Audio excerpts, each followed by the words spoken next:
There's a little hat. Yes. Oh.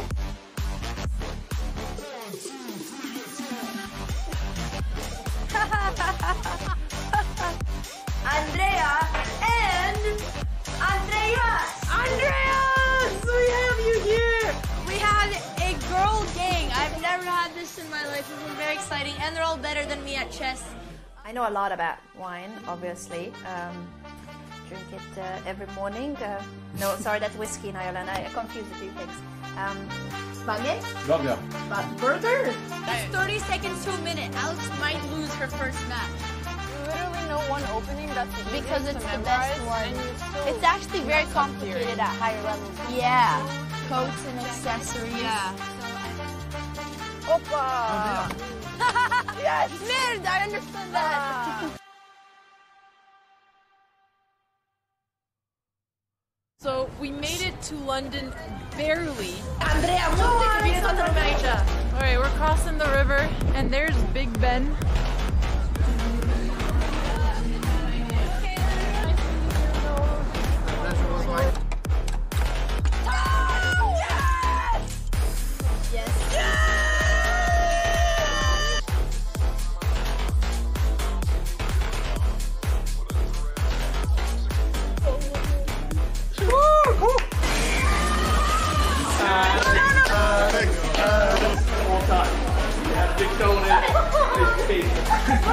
This is supposed to be team chess. Okay. I'm tired.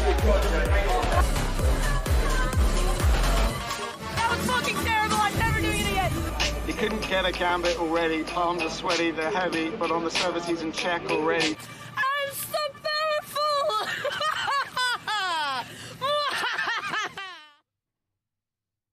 And we are here with Alex's best Norwegian friend. Get in here, Hammer. Get in here, Hammer. Welcome.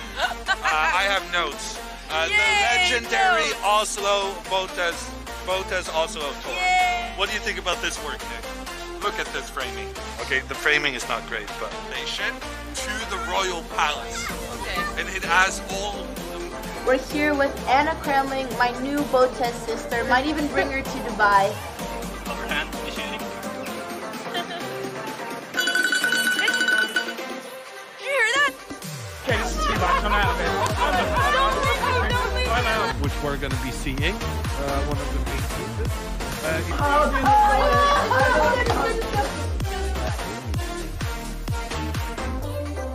Good tidings we bring to you and your friends. We wish you a Merry Christmas and a Happy New Year.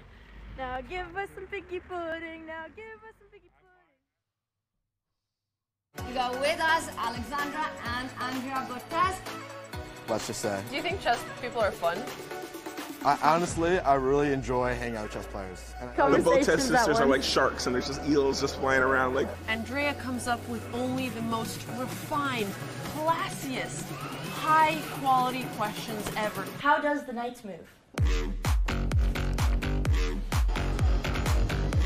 Wait, help me, because another draw! I feel one-sided there. My sister just beat the 2500 of chess 24. Yeah. I know. El Manito. I'm gonna climb it off!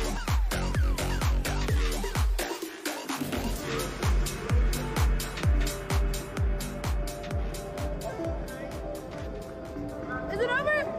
Why are you still here? It's not going through! Look, Alex, what else did you want? Why is the rain not going through? Bonjour, Alamon. Bienvenue à Paris. Yes, already start. What are you doing? Yeah, what is this? There's a little hat. Yes. Oh.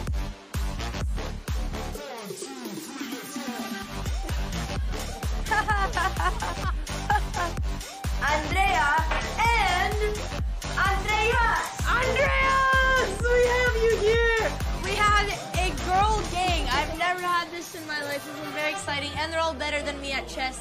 I know a lot about wine, obviously. drink it every morning. No, sorry, that's whiskey in Ireland. I confuse the two things. Baguette? Burger. Burger?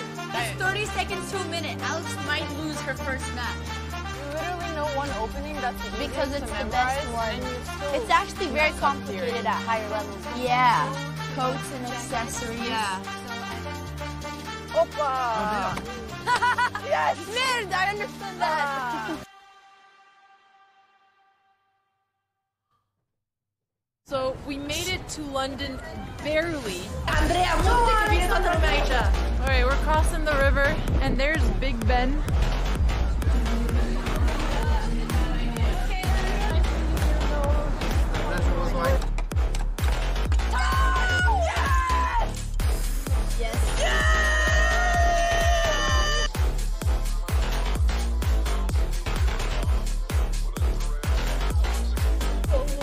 Turns out I didn't actually turn off. Thank you for the raid. We will be starting the stream very shortly. This is supposed to be team chess. Okay. I'm tired. That was fucking terrible. I'm never doing it again. He couldn't get a gambit already. Palms are sweaty, they're heavy, but on the service he's in check already. I'm so powerful.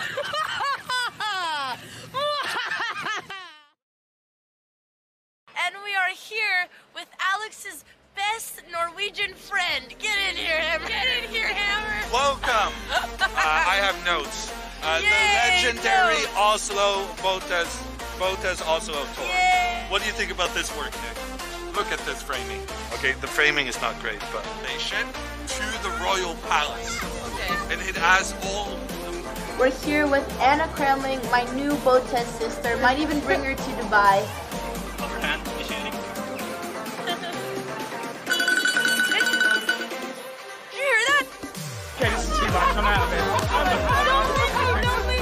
Which we're going to be seeing. One of the main pieces.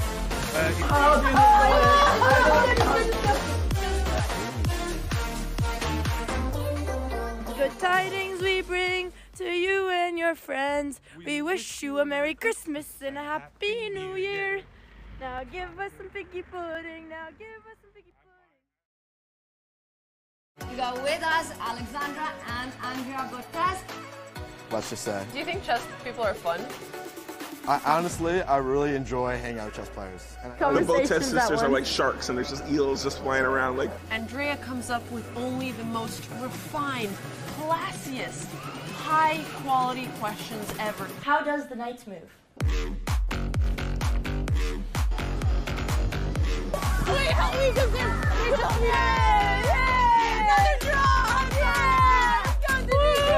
I feel one-sided there. My sister just beat the 2500 of chess 24.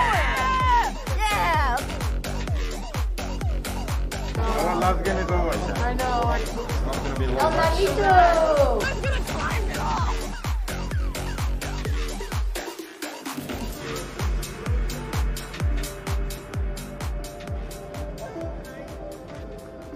Is it over? Why are you still here? It's not going through. Look, Alex, what else did you want? Why is the rain not going through?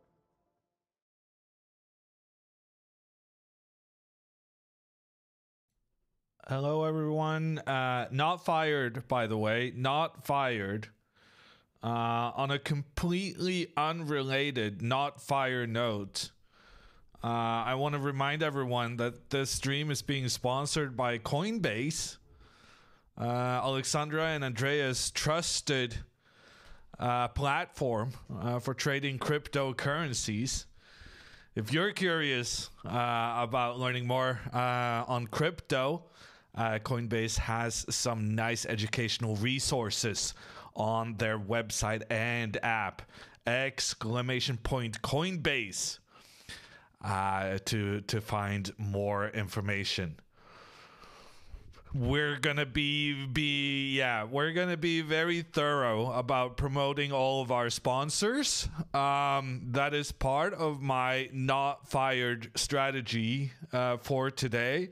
I want to send a special thank you to the person on Discord who said she asked him to find the notes and then she complained when he did pull up the notes. I feel like that is an accurate representation of what happened, but there's some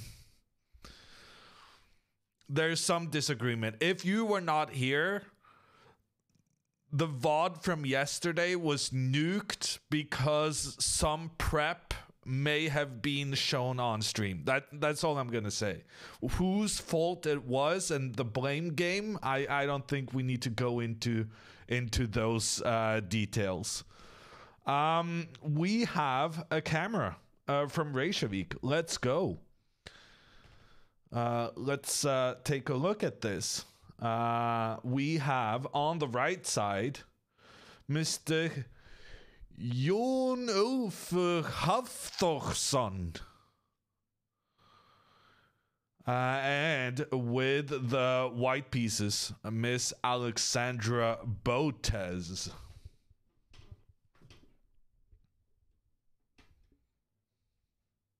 Does Alexandra plan on playing the Botez Gambit? It's not a proper Botez Gambit if it's planned. A Botez Gambit has to be in the moment. Okay, how's everyone doing today? Alexandra with the white pieces facing a 1434 rated opponent.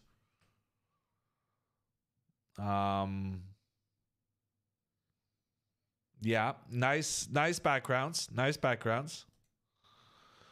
No technical issues whatsoever.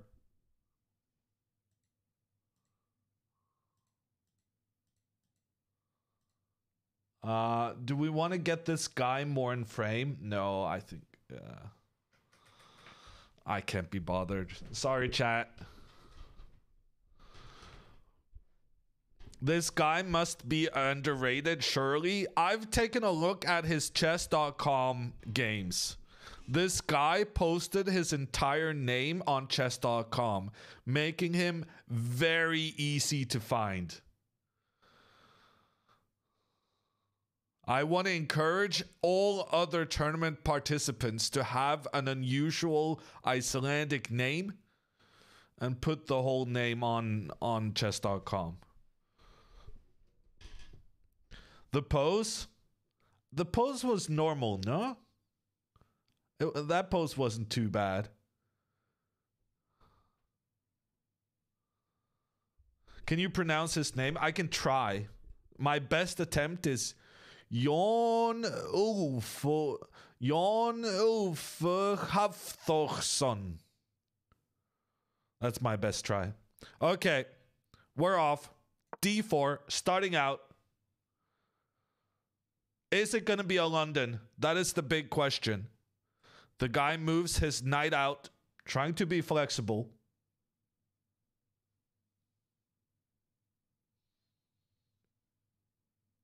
Timer? There's no timer. Yeah, there's no timer. I don't know why that is. It's not my fault. Alexandra goes knight f3. Both players developing their knights into the center of the board. The guy goes g6. Fuck.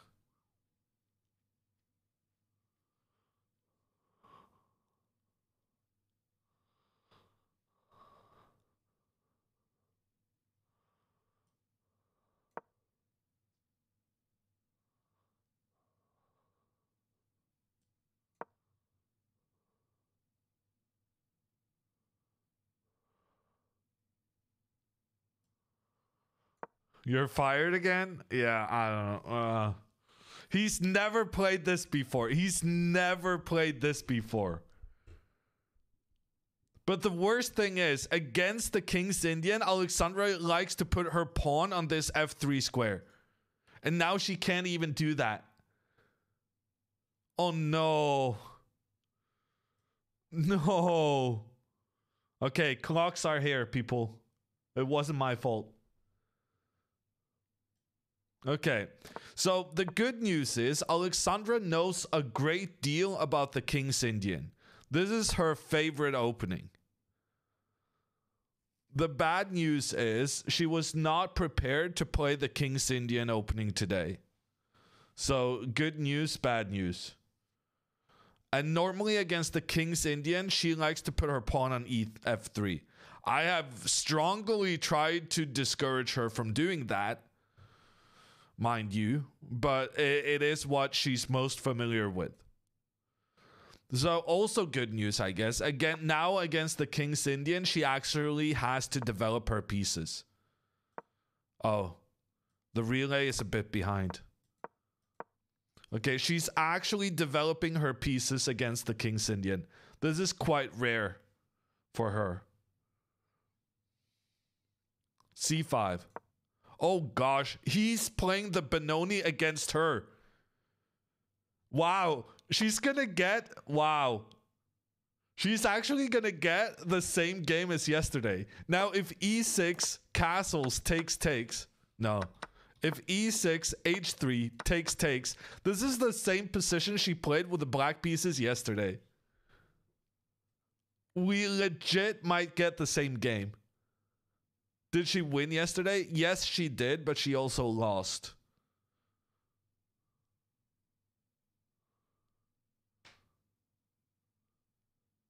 Okay, what is this guy planning? Okay, it's kind of annoying me. We're a bit behind. So c5. She goes d5. So far, so good. Is he going to go b5? I feel like he's going to go b5. He did have some games against the Benko Gambit. No, with the Benko Gambit. He never plays the Benoni, but he does play the Benko. Okay, bishop g4. So in general, it's bad to trade off this bishop for the knight before you've played e6 and made the trade of pawns in the center. So I guess he's playing a Benoni, but he's kind of playing it wrong. And then there's a hope that Alexandra, having spent so much time trying to learn the Benoni lately, she will be better equipped at dealing with the Benoni as the white player. H3, I like this move. I like this move. I just give me the bishop pair. Thank you. And now black's problem is you cannot play e6 here. She's playing very quickly. Black cannot play e6 here. In general, what you want to do is play e6 and then capture white's pawn. This is the kind of position black wants, because then this bishop is pointing in. Man, wow, my aim is. Alicia, thank you for the 400 player raid. We're here watching the action from Reykjavik, Iceland, with Alexandra playing, making a bit of a comeback to the tournament scene. In this round, it's the 4th round of the tournament. She's playing with the white pieces against a local Icelandic dude, Jón Ulfur Hafþórsson, rated 1400. So yeah, well, we're feeling optimistic about her chances to win the game. Okay, so h3 was played, asking for that bishop to be to announce its intentions. A trade between the bishop and the knight, and I was just saying e6 is now not available, because after takes, we sacrifice our pawn to activate our bishop, and then we trap the rook in the corner.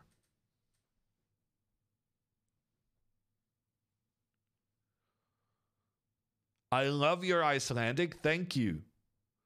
I mean, it means more if you are Icelandic yourself, but I appreciate the sentiment. What's up with 1400s playing the Benoni? Have you experienced that yourself, Sefcat? Or are you calling Alexandra a 1400 after she played the Benoni yesterday? I think your statement needs clarifying ASAP. She castled. Yeah, I'm struggling to keep up with the game because she's playing so quickly. So the important thing here is to avoid black trading these two pawns. So black developed the knight, Alexandra castles. Now e6 is not available. So this knight has now prevented the plan we had of sacrificing a pawn and trapping the rook in the corner. But this time, if we capture, the knight is blocking the queen. The queen is no longer defending the pawn because of the knight. So that means this is a free pawn. As long as we can prevent the opponent from playing this e6 move, we're pretty happy. The guy went knight e5, threatening the pawn and also threatening the bishop. And Alexandra, without thinking, saves the bishop and protects the pawn. Alexandra is respecting the bishops in this game. She's playing super fast, but she's playing really, really good moves. She's playing great moves. This knight up to e5 is a clear mistake. Clear mistake from black. Because the knight doesn't actually accomplish anything. He thought that I was threatening to capture the pawn or capture the bishop, but Alexandra retreats her bishop to protect the pawn, and now after this a6 move he played, Alexandra can just be aggressive and go f4. And then Alexandra will have a dominating position. Okay, instead she plays bishop to e3. This is also fine. Also fine. Completely okay move. She's playing very, very quickly.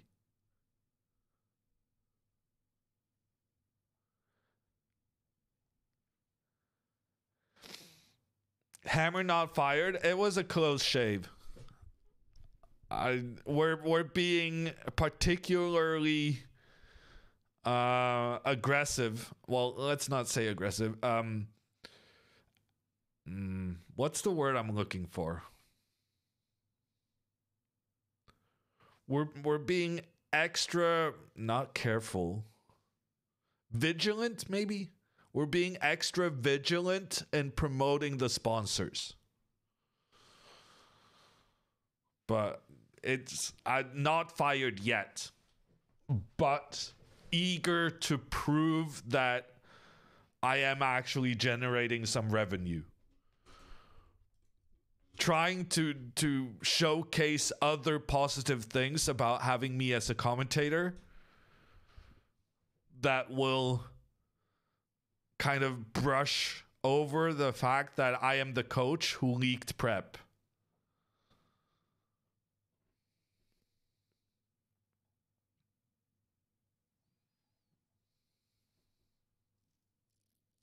Nice sweater. Where can I buy it? Thank you for that question. I'm, of course, completely unrelated to me saying I needed to create revenue.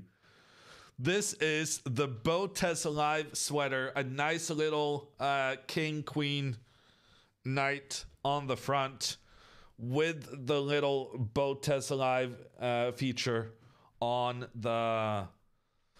Oh, no. She's not paying attention to the opponent's plans. Wow. Okay, rook b8 has been played, and here she could go a4, she could go f4. These aggressive pawn moves would be nice, but instead she's playing without really thinking too much, and she's playing queen to d2, which is a terrible, terrible move.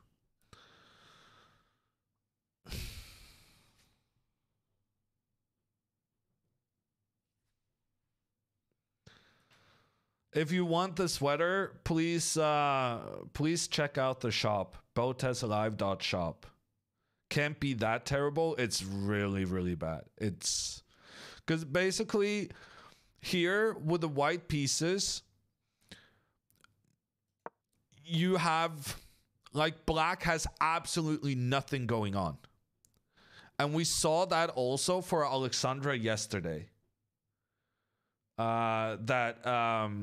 there were situations where just she got completely cramped, had nothing going on, and just, oh, the guy just blundered. Wow.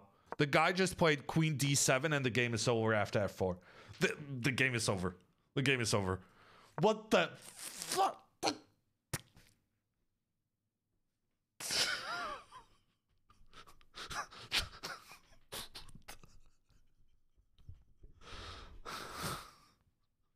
We take those. Okay, the game is over. Let me try to explain to everyone who may not understand what just happened. Everyone is fired. Yeah. Free game. Honestly, he got so weirded out. I think he got seriously weirded out by the fact that she was playing so quickly. She looked in the camera like, bruh.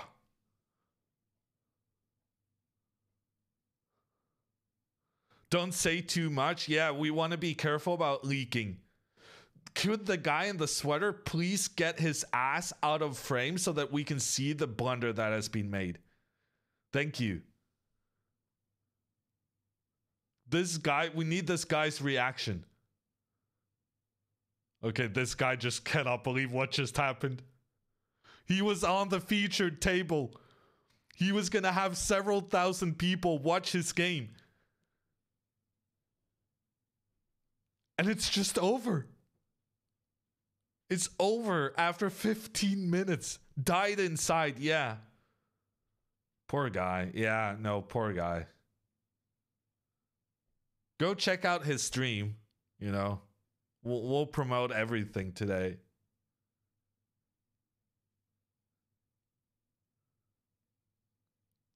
I think he's a chess.com partnered streamer, but he hasn't streamed in a couple of months. But it basically means he's a Pepega. He's a Twitch guy. He knows what's happening right now. Right now, the thing he's thinking about is, how is Twitch chat reacting to this? And as a streamer, he knows Twitch chat don't hold no prisoners. May have to nuke the VODs to save this guy from having to watch all of you guys in your comments.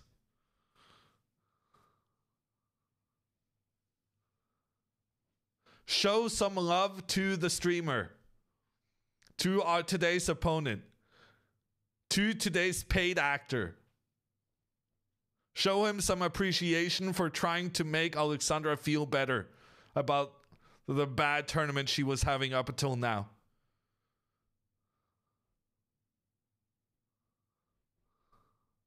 Hammer not fired. Yeah, Hammer not. Oh, yeah. No, he's freaking out. He is unhappy about what's happening. His knight had nowhere safe to go. So his knight was in the center of the board. That is normally the best placement for the knight, because then you have so many different options of where you can go. The problem is Alexandra had taken control of this square and this square and this square and this one and this one. And then he had his own pieces blocking the path in these other directions. The knight just had nowhere to go. He's trying to make the best out of a bad situation by sacrificing the knight for the pawn. But Alexandra takes back with her bishop. B5, attacking the bishop. The idea is that if the bishop returns where it came from, he can continue forward, attack the knight. The knight has to move, and then he takes the pawn on e4.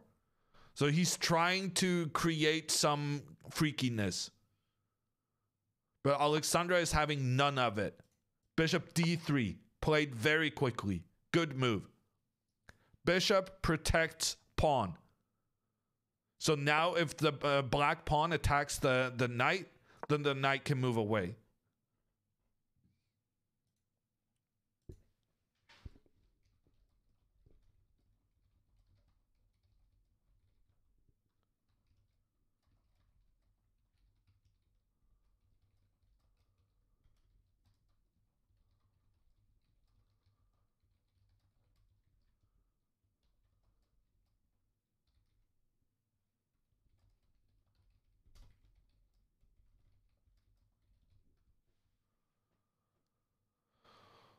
Is she gonna win any elo? Yeah, she's winning like four rating points on this. Or maybe it's 1.6. No, it's 1.6, I think. It's not a blitz, is it? No, it's not a blitz, but they're playing as if it is. Okay, so the guy saw Alexandra is using her bishop to protect. So now he's pushing his pawn forward to try and chase the bishop out of position. But the bishop keeps the protection on the e4 pawn. How much elo did she lose yesterday? Like, I think she lost like 3.8 yesterday.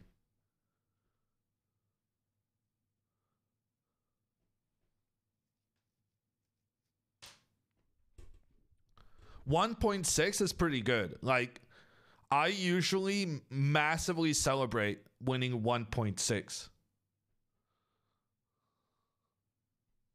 If I were to beat Alexandra, I would get 0.8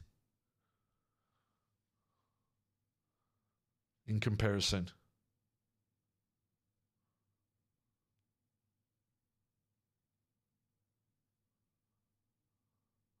Is it because you don't win a lot?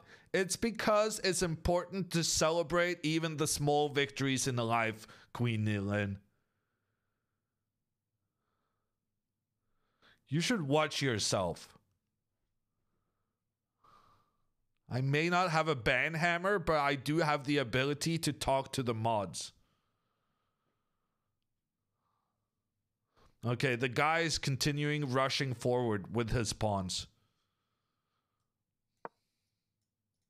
The pawn attacks the knight. Alexandra moves the knight away.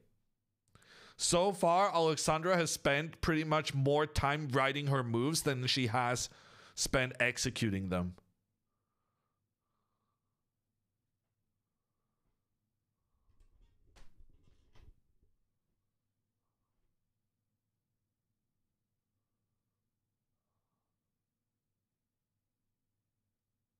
Hammer should farm Alexandra at 0.8 per game and beat Magnus's rating. I mean, it would make for a good YouTube video. Not sure the rest of the chess community would be entirely happy about it, though. Speaking of nice YouTube videos, chat, a mission for you guys. Come up with the YouTube title for this game's recap. Vila's gonna save the best ones.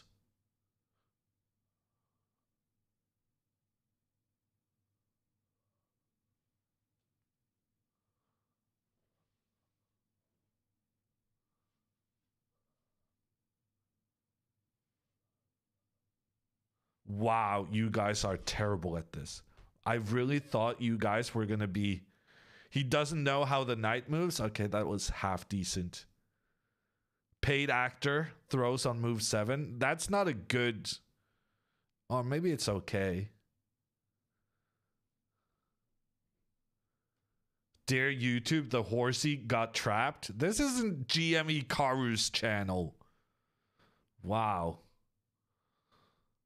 Your YouTube habits are being out on display, sir. Making that suggestion.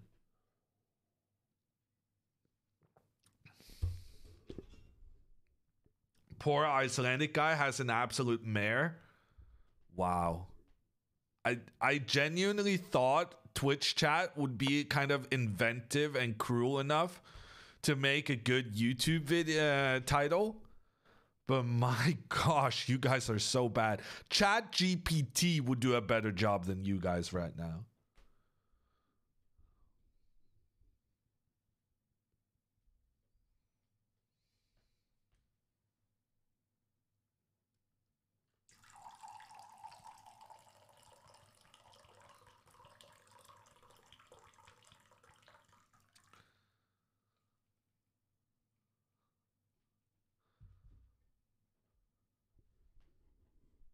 At least we didn't leak Alex's prep.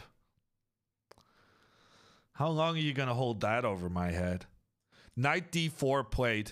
Alexandra is headed for the c6 square. We actually talked about this.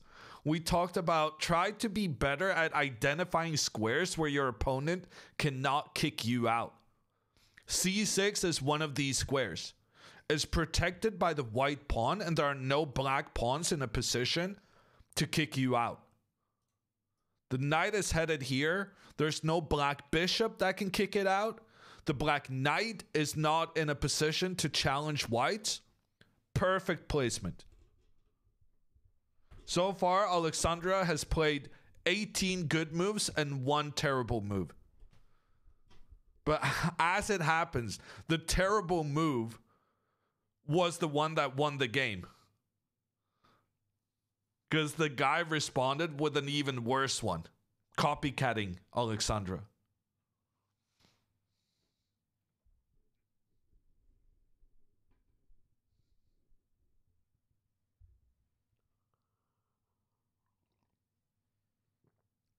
How this paid actor's chess move cost him everything. You won't believe what he did with his knight. Now this is the kind of YouTube title clickbait that belongs in Twitch chat. Well done, Arab. Now we're talking.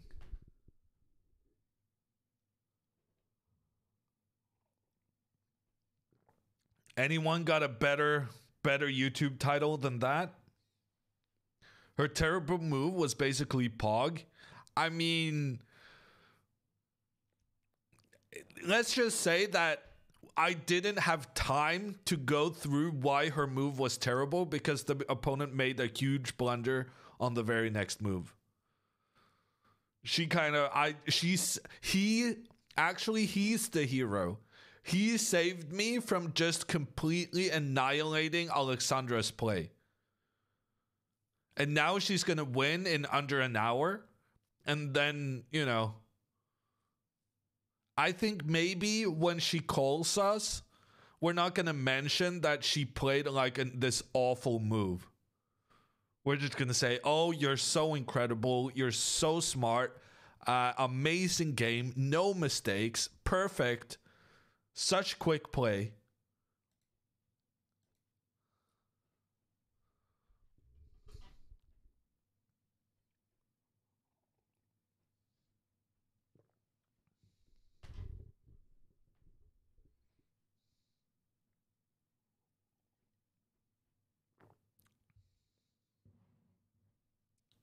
Is that ideal in the long run? We don't really care about the long run. If we're entirely honest, Alexandra is not going to be playing a lot of over-the-board tournaments. So, in the long run, what's favorable isn't whether or not we're giving her good or bad chess advice. It's more about making her feel good about playing chess.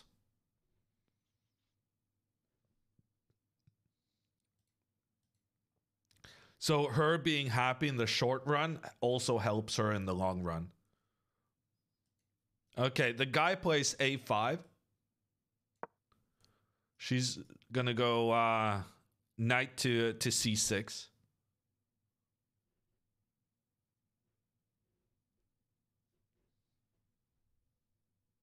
Hammer calculating his options for the upcoming conversation.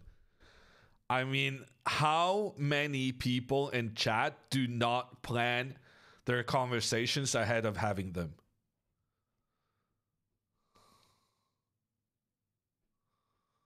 Are you going to say a Twitch chat watching a chess game is not full of, you know, socially awkward, autistic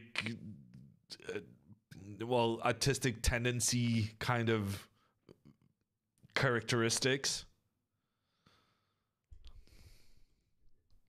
I plan out all my conversations in advance. I just don't always tell Twitch about it. I'm gonna be having some kind of phone call or meeting with someone. You bet I'm planning like at least 10 different sentences that I'm gonna say.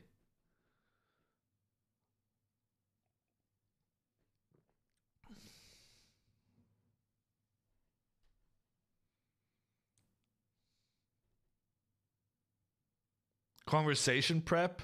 You know, prep is generally useful.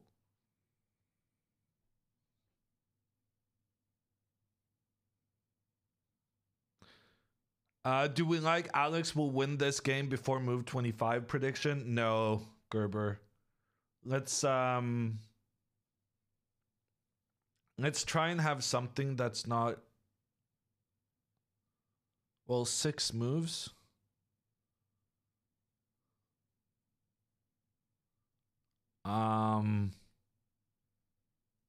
Yeah, sure. You can do that, Gerber. It's fine. Well, it's going to be difficult making predictions regardless. I thought I was the only one who did that. You are not, Mitdank. That is, I am here to tell you that is completely normal. Well, it's not completely normal, but it's as normal as, you know, people like me. I don't think anyone would call me normal, but so I'm not saying it's normal. I'm just saying, you know, it happens.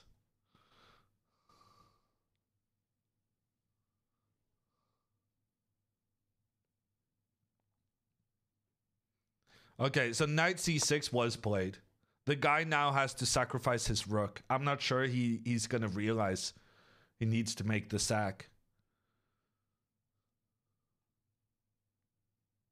Will Alexandra win with more time than when she started? I think the safe bet there is yes. But yeah, good suggestion for prediction. I'm usually out of conversation prep by sentence 3. I mean, they say that there are a lot of options in chess, but compared to conversation, chess is an easy, manageable game.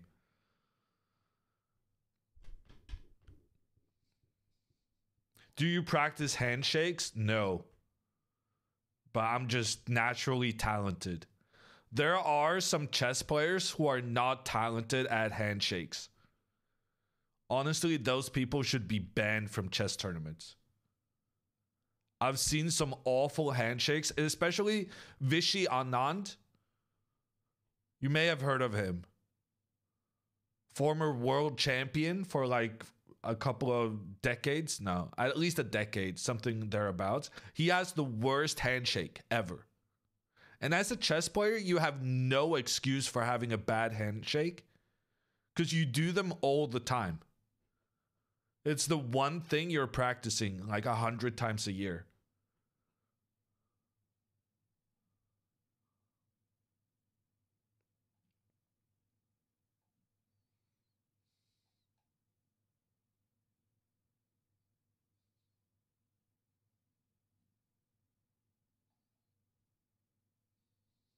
Why does he have to sack? Because this knight is too strong. This knight is just attacking everything at the same time. So if he doesn't sack, this knight is going to be much better than the rook. So basically you want to give up the rook while you have the chance. But of course giving up a rook is not great either. So you're going to lose, but it's better to give up the rook. If black instead tries to move the rook, then Alexandra will do something like bishop d4. Her bishop will be well placed. The knight will come into the center. No, sorry, the rook will come into the center. And then the bishop will come to support the knight. And it's just a complete disaster on every front. Like all of white's pieces are good.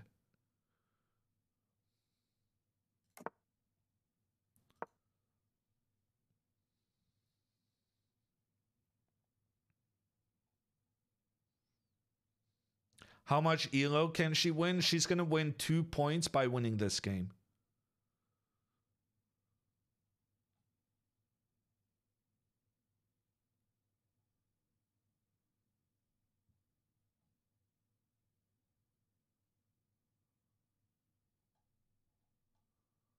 Okay, I'm way behind. Did you ever beat Vishy over the board? Be honest. Yes, I did. In a blitz game. Norway Chess Blitz game. One of the best games I've ever played, and it was Blitz. How's his handshake? Describe. I'll try to describe. His handshake is like very loose. And it's like he has no, like you need to firm up your wrist, you know? But instead, Anand's handshake is like wobbly.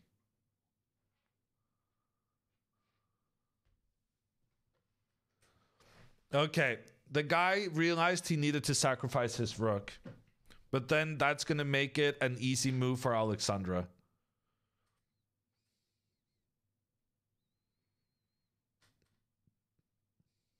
You just watched it on YouTube. It's funny. Yeah, there are YouTube videos showcasing the bad handshakes of chess players.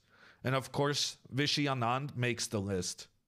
Why no bishop a4? If bishop a4, then she loses protection on the e4 pawn. So it's better to just take the rook immediately. And now there's pressure against the pawn on e4.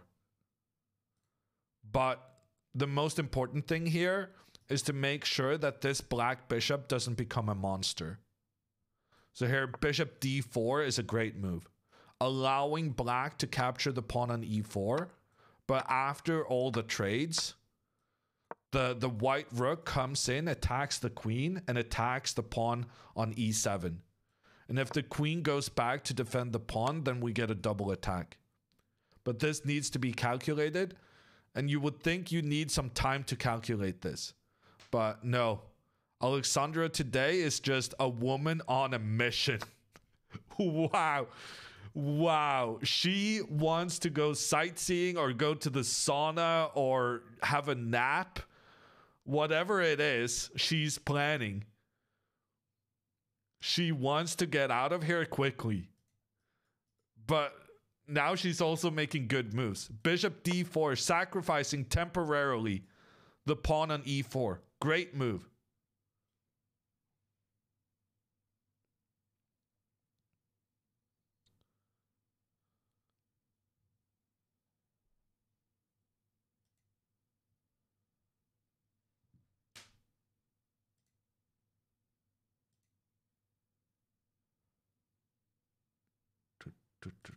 I'll find it for you, Gerber.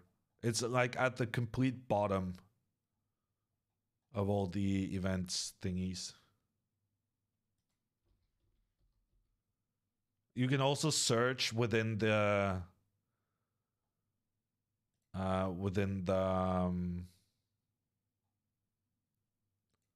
events tab.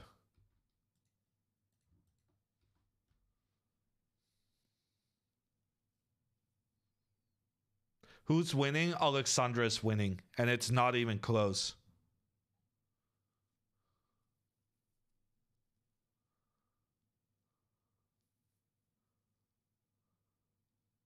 Hammer, could you recommend some chess books? How good are you? It depends on your level. In general, I like Michal Malin, Boris Avrok. I like Jonathan Rosen and Matthew Sadler. If you're not following Matthew Sadler on Twitter and you're really interested in like chess content, you're missing out. I spoke to Magnus not too long ago and he was like, yeah, no, I watch everything Matthew Sadler does. But if you're starting out playing chess, I also really recommend this book, 64 Things You Need to Know in Chess.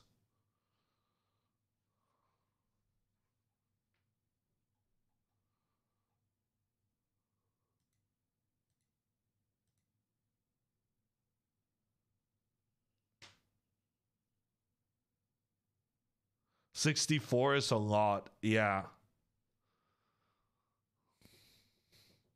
This is true.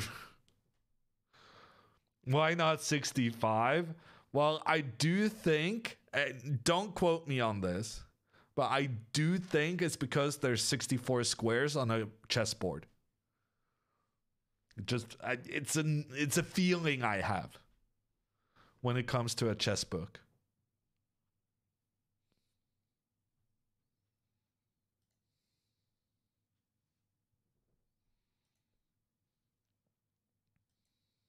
It's a possibility. Yeah, Virgil. It's a possibility. It might be for that reason. 64 is also Bobby Fischer's age at his death, which was fitting somehow. A lot of people felt.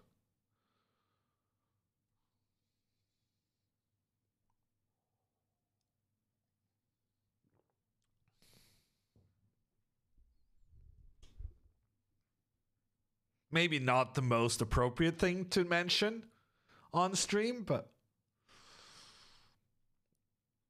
it was related to the number.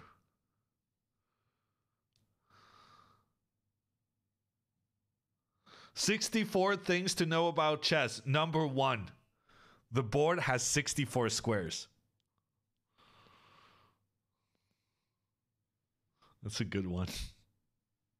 Honestly, they probably will need to add that to the book. But then it's 65 things to know about chess. Okay, the guy captures on e4.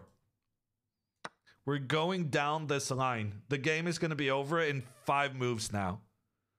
And I'm sorry, guys, for the prediction, but he's going to resign on move 26, I think.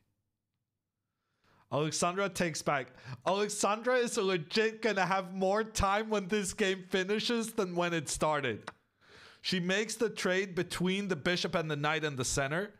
Then she makes the trade between the bishops along the diagonal. This is wild. He's going to recapture. He has 3 pawns and trade for a rook. But he only has 3 pawns temporarily. Because now Alexandra is going to go rook A to E1. She's going to attack the queen. And if the queen moves, she has an attack on the pawn on E7. So he's going to go queen B7. And then Alexandra will go queen D4 check. And he's going to resign. Queen D4, move 26. Move 26, queen D4. So the question is whether or not he sees queen D4 coming.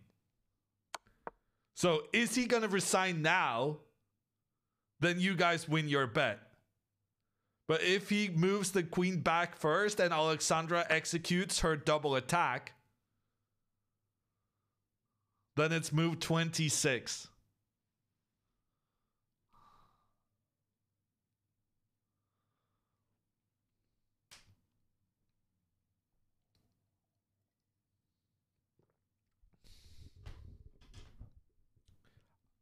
I think he's considering resigning, no? Also, I feel like all of you who betted on this being done before move 25, you failed to take into appreciation that, you know, he has TV time now. Who's going to voluntarily give up TV time?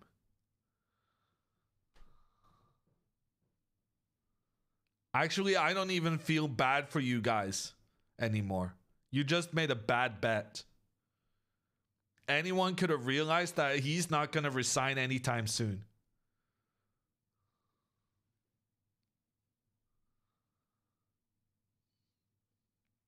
Mom, get the camera. I'm on TV.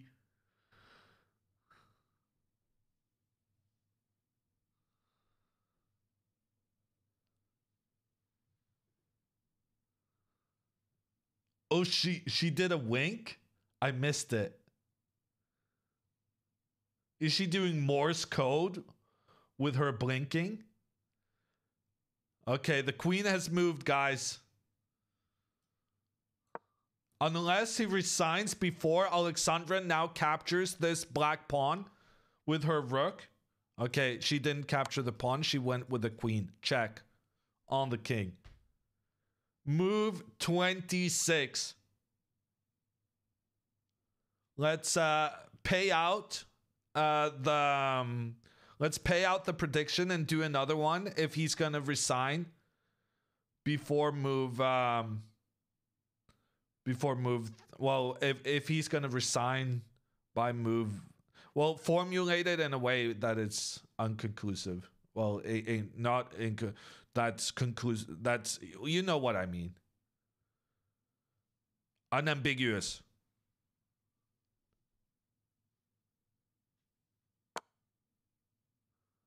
First idea, King F8. I mean, King F8 would be cool.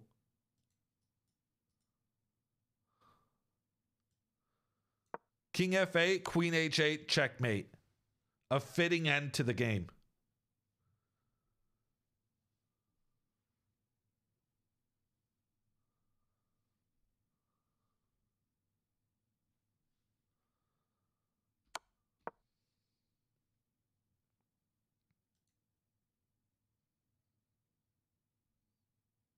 Oh, wow. Yes, it actually has quite decent odds right now.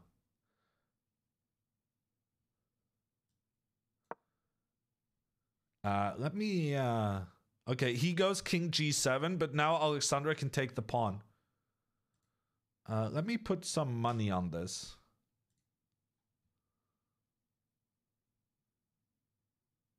Wait, where's the next one? Oh no, I misunderstood the bet. Okay, Alexandra has captured the pawn with her rook. By move 30, we mean that he needs to resign before Alexandra has executed her 31st move. If he resigns after making his 30th move, before Alexandra has made her 31st, that counts as Alexandra winning by 30. Is there another game after this today? No. This is it. But good name, Hammer Nose.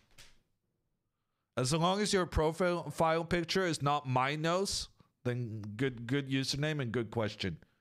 Kudos.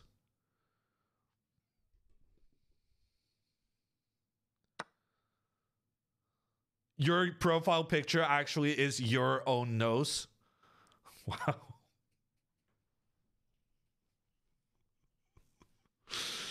Oh, Twitch chat never disappoints, huh? This is why I really like doing these streams on the Botez Live channel. Because Twitch streaming is so easy when you got a lot of chatters. It's so easy. Because people are weird and say funny shit and you just react to that.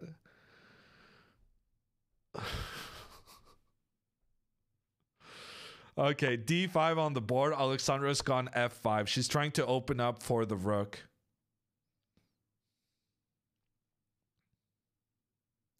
Streaming is terrible with 0 viewers. Yeah. With no viewers, it's super difficult. With tons of viewers, it's ridiculously easy.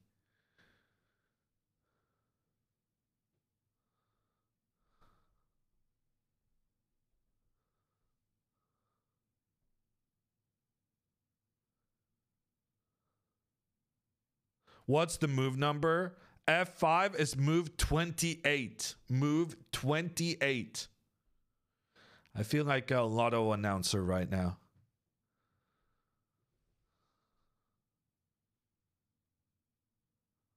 Why is he writing things and Alexandra is not? She is. You just gotta pay more attention, dude. Or do that.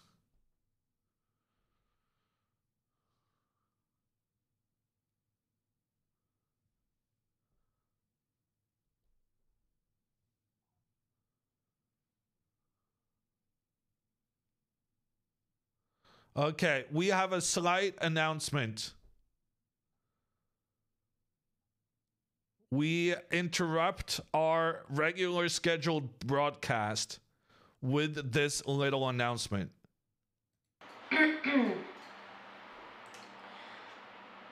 Hello, it is I, Andrea from the future. I have time traveled to send you a very important message. And that is that today's stream is brought to you by Coinbase. Coinbase is the most trusted and secure online platform for buying, selling, trading, and storing cryptocurrency. Coinbase provides crypto beginners an easy platform to not only trade cryptocurrency, but also provides educational resources. Brought to you by Coinbase.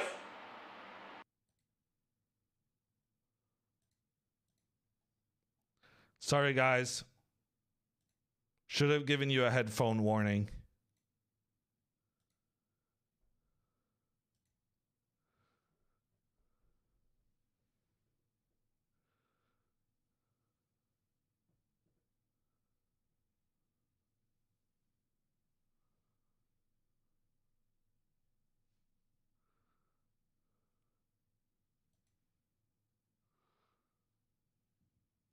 Okay, c3 on the board. This pawn is trying to become a new queen, but Alexandra has a checkmating attack.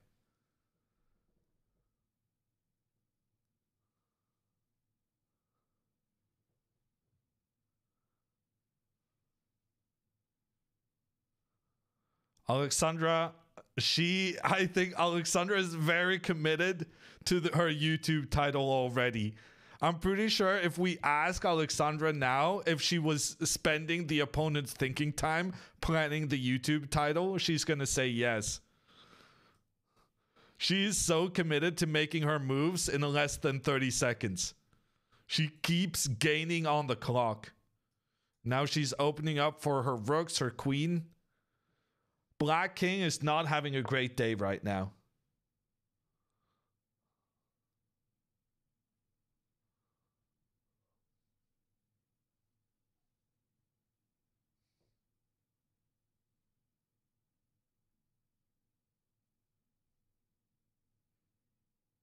And he resigns. Move 29. Alexandra wins within 30 moves. Congratulations. Congratulations, predictors. Congratulations, Alexandra. Congratulations all around.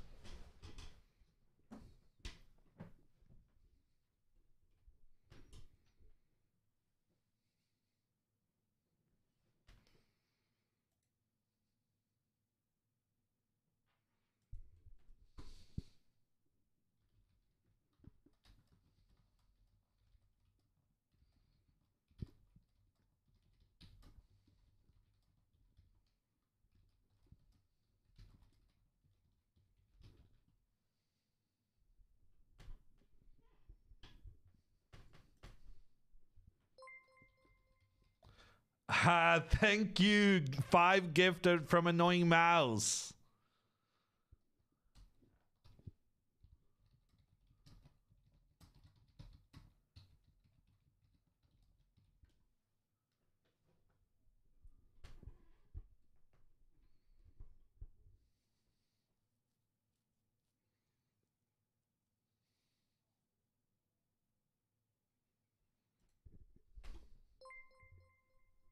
Muddy Waters coming in with a 10 gifted. Let's go.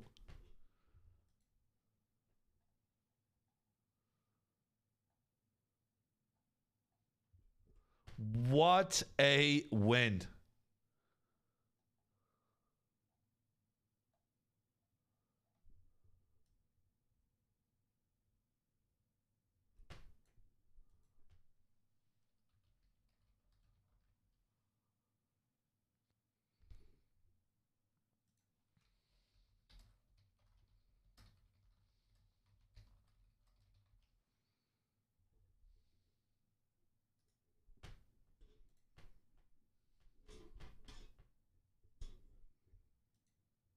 Oh, I need to get on the call.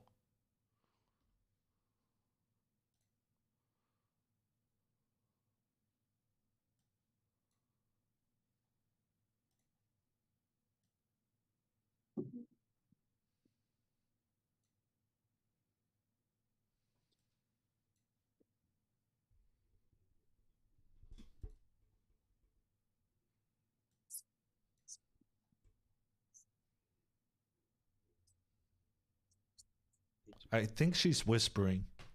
So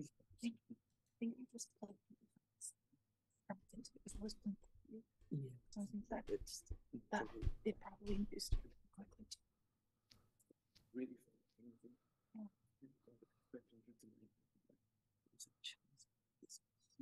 No, it's worth trying. Exactly. It's like also, I'd be so overconfident that there's that I could potentially blunder because I'm not paying attention. Yeah. No, it's very real. I think, or already just putting your knight on e5 was kind of weird. Because you're gonna get kicked out later, and I was gonna get it with tempo. I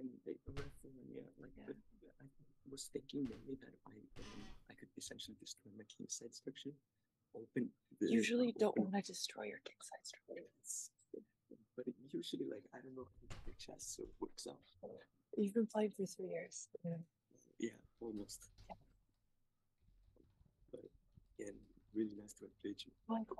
Super fun game. This one. And you're never gonna fall for that trap again. Absolutely not. So that's good. It's been like 3 or 4 hours practicing like bishop e3 and bishop e3 sandwiches. Yeah. And then you practice against this game. Yeah, exactly. I usually never practice. You know, the only reason I know this line is because I made a TikTok video on how to beat the kid, and I ended up looking into these lines. Oh my god. I mean, that's perfect advertisement. Low rated maybe, but still. No, it's still good. Thanks for being such a good sport. Okay, where did you get this ring from? Yeah, it's a. Get in trouble because I always get in trouble for being too loud. What can I say? Tournaments and still get in trouble. No, I got 2 warnings the other day for being too loud, and I felt so bad. Yeah. Even though it's ironic because there's always the drums in the back. Yeah. But yeah.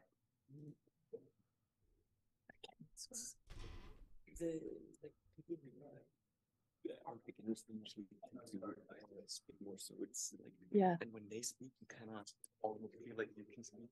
Yeah. Yeah, exactly. I can't flip the camera, so I don't know what the angle is, but it is what it is. Yeah. You want me to hold it for you? No, it's okay. I'm gonna check in with Hammer actually, see what it is. Okay, but first, where did you get the cool wolf ring from? Yes, I'm gonna show chat. Okay, he has this really sick ring, and I want to get one.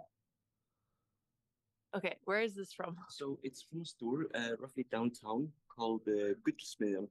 Okay. Yeah, you're gonna need to spell that one out for me. Just spell it out loud, and then I'll look in the VOD. Oh yeah, so GULLSMI. Then there's this like Icelandic letter called. It's like the D with the line on. Then a JAN. Okay, yeah, easy. Easy, yeah. All right.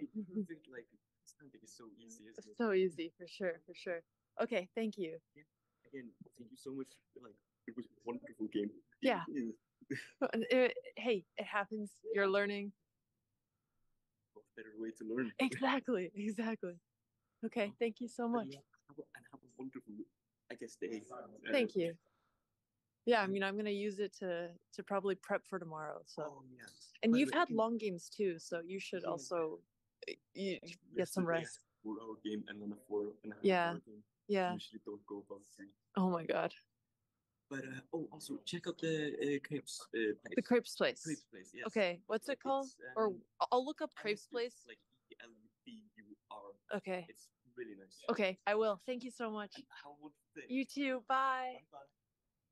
All right, Hammer, you can talk now. Hello? GG's. Thank you. What do you think of my play, Hammer? Great. Fantastic. Flawless. I just like hearing you say that. You know? Yeah. I know you do. But you play good moves, and then that's the comment you get. You're so fixated on getting my approval that you play better chess because of it. You're right, Hammer. It's all because of you. You are the reason.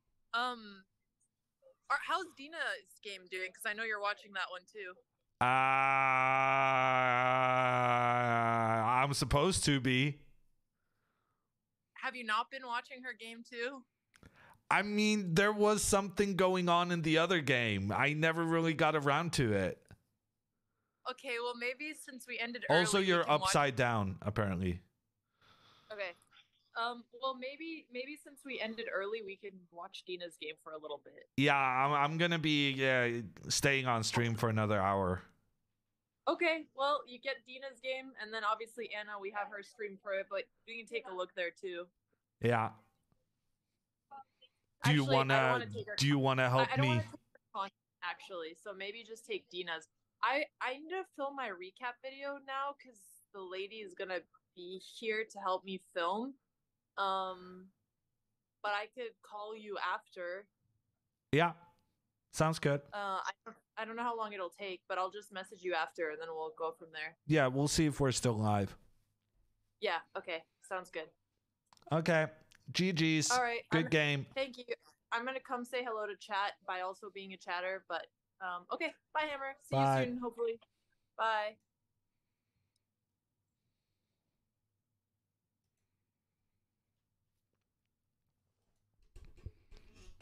Did not mention that she played this awful move that completely ruined her position. I'm proud of me. It's so tempting to bring it up, and she's talking about, you know, I'm so happy you're happy, and oh, I love hearing you give me compliments. Sometimes, you know, it's important to pat ourselves on the back and say, job well done. Minefield avoided. Hammer, she's listening, you think? Nah. She's gonna take at least some time getting the... Why would you do this when you know I'm watching? I never watch with sound on my cell phone. Why is people watching Twitch with sound on their cell phone? Like, there's a button that says... It says only chat. Who watches Twitch on their cell phone without only watching chat? Oh gosh. And I was doing so well.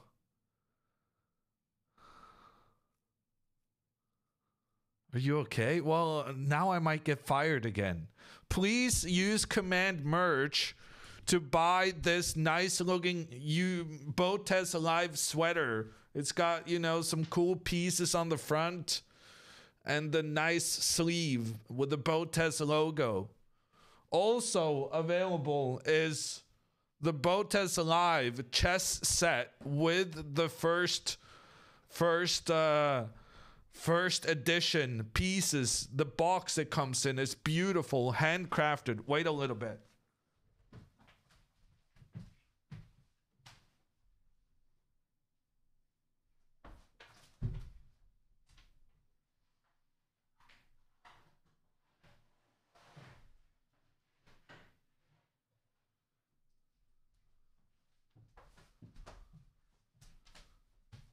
You can also buy the Botes Alive chess set board and the pieces that comes with it. First edition Botes pieces. Please buy merch. Please don't fire me. Also, shout out to Coinbase sponsoring the stream. Thank you.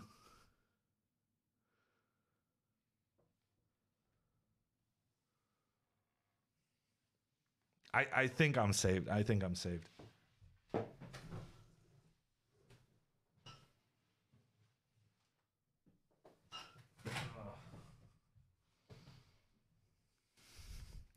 Shamey's getting fired. I can't get fired after that. Like, come on.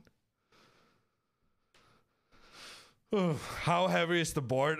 Not as heavy as I made it sound. I'm just physically unfit.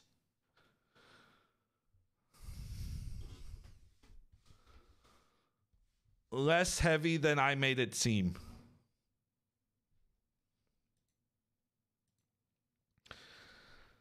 Okay. Can we also watch Dina? Yeah, we can. Let's go check in with Dina. Dina is playing chess royalty. Dina is playing Gregor Shkayevsky. He was a helper for Vishwanathan Anand during his world championship battles.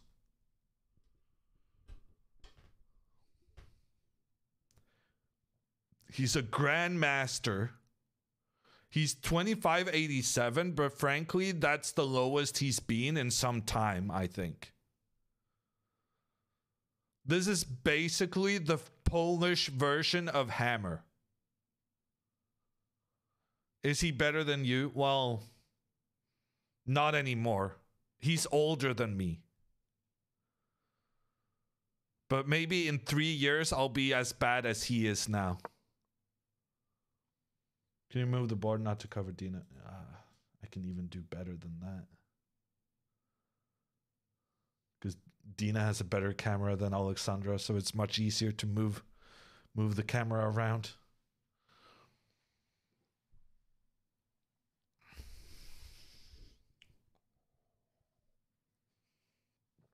Please go to BotezLive.shop. I forgot she's listening.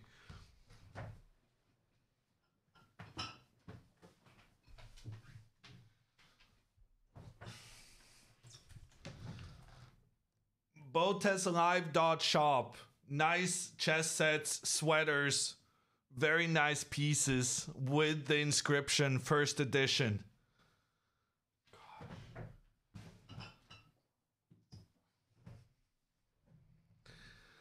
Can't she just stop watching with sound on like every other mobile user? Ugh.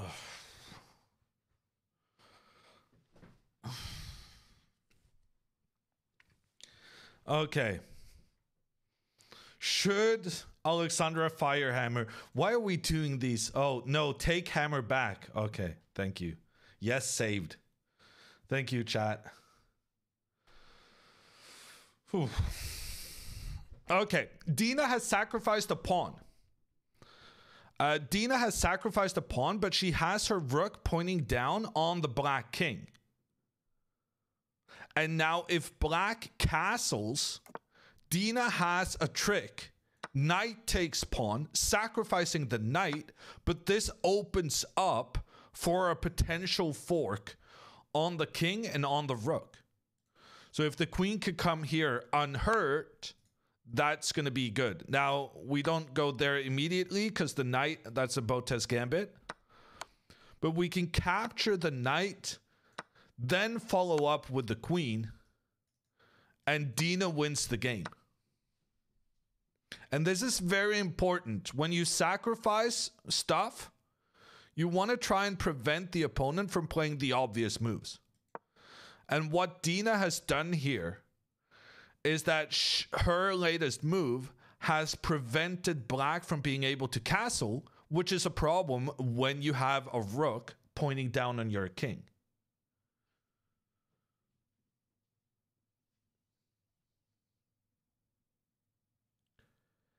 Alexandra asked to make sure the sub notifications are not over the board.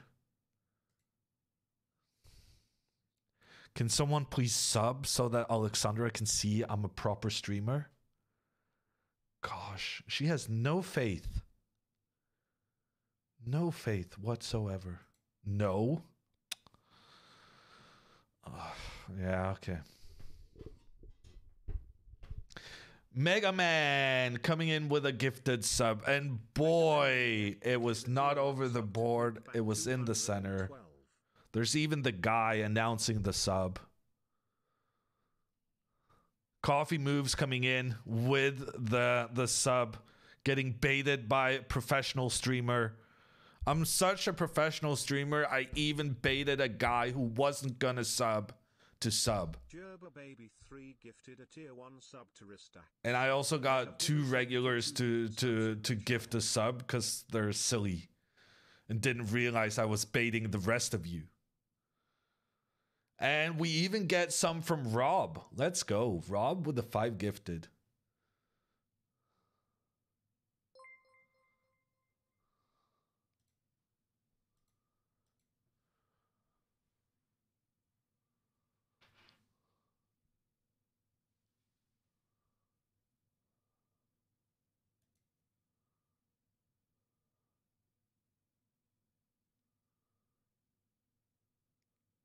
Baited. Thank you, Code Surfer, for the 7 months. Also, Jared coming in with the Prime.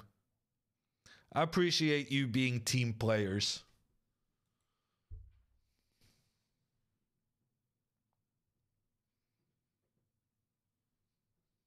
Baited me so hard, didn't even thank you. Well, it's all about the timing, Jack. Managing to do it while I'm paying attention, it's a tricky thing. Thank you also to Jack and Mr. Mattress. Is that Israeli flag for Dina? Yeah. Dina's representing Israel now. She switched from representing Russia like half a year ago or something.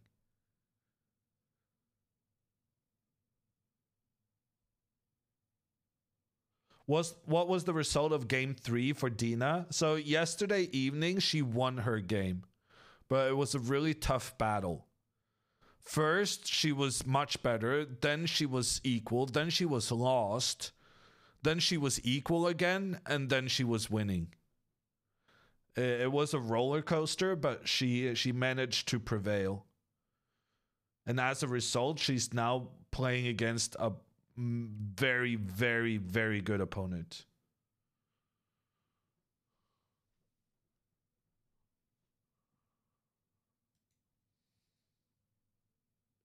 Does anyone know why the chessboard is connected to the clock? It's because we want to see the move times. So basically, without those cables, we would do this instead. Without the cables, no clocks. With the cables, we get clocks. And I know how you Twitch chat love your clocks. You ratted me out to Alexandra on day 1, and I had to sit carefully implementing the clocks into the layout.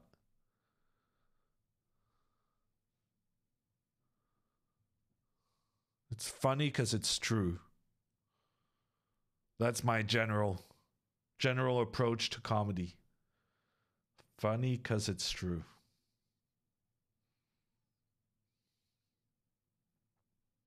And now that we have the clocks, I don't want it anymore. Yeah, Crane. But, you know, I do what Alexandra tells me until I'm fired, and then I go rogue.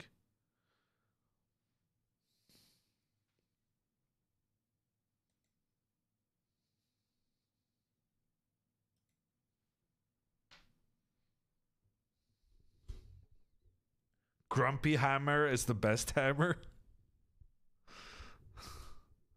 I mean, who even calls me grumpy? This is just my go-to normal state.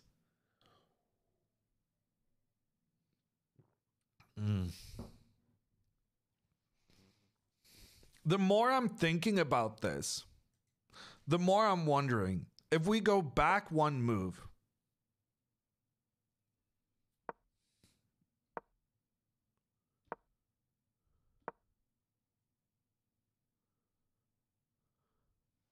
I'm wondering, like, can we try and sack?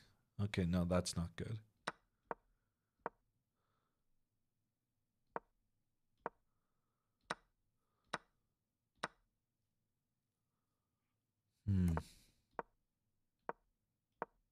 Dina probably prepped this, if I'm honest with you.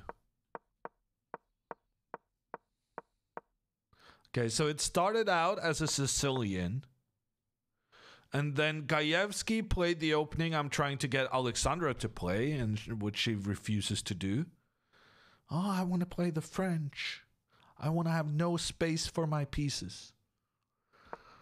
And then she goes for the fianchetto. I suddenly realize I'm very familiar with Dina's openings, because I spent quite some time prepping against Dina when I was helping Andrea for the chess boxing fight.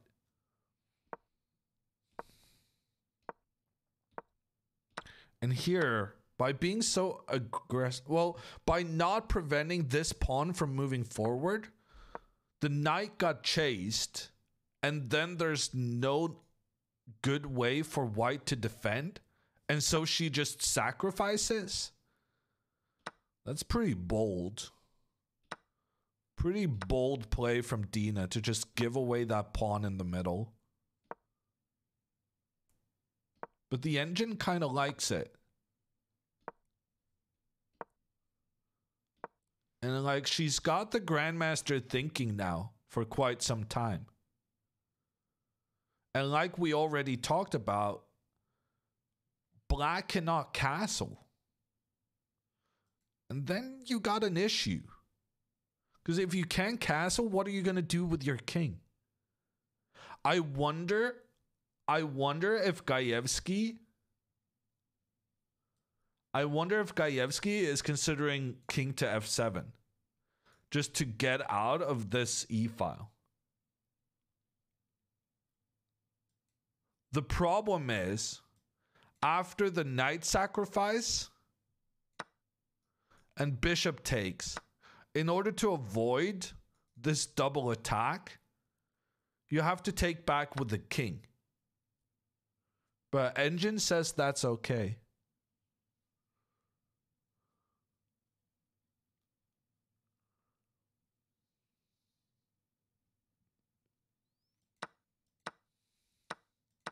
So that means she can't sack. Well, she can, but she's going to lose the game. But what if she first captures here? So now, if Black recaptures with the bishop, then we sacrifice the knight. And this knight cannot be captured because of the queen coming in with a double attack.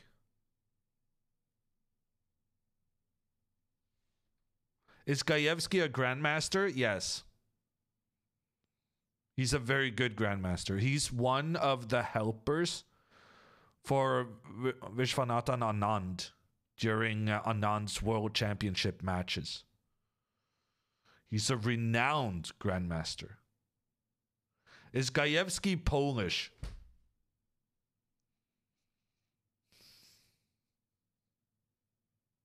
The guy has multiple C's in his name, and it ends with ski.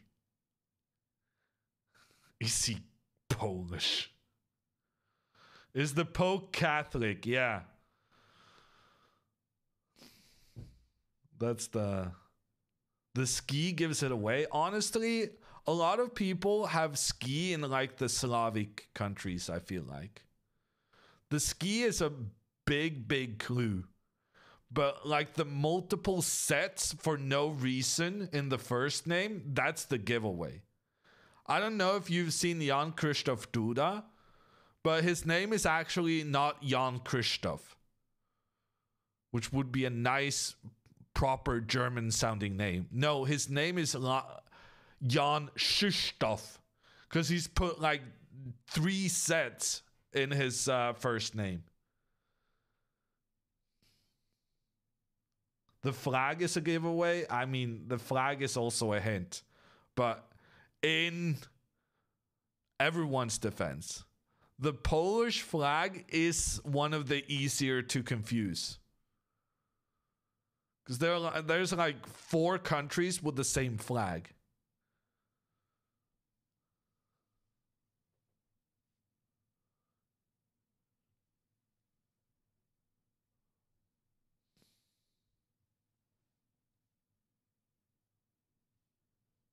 Malta, Poland, Indonesia. You forgot about Monaco.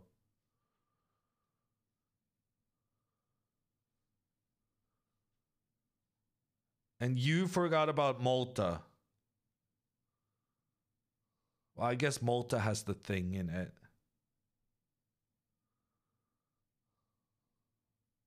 Malta has a cross? Well, it has like a little thing, no?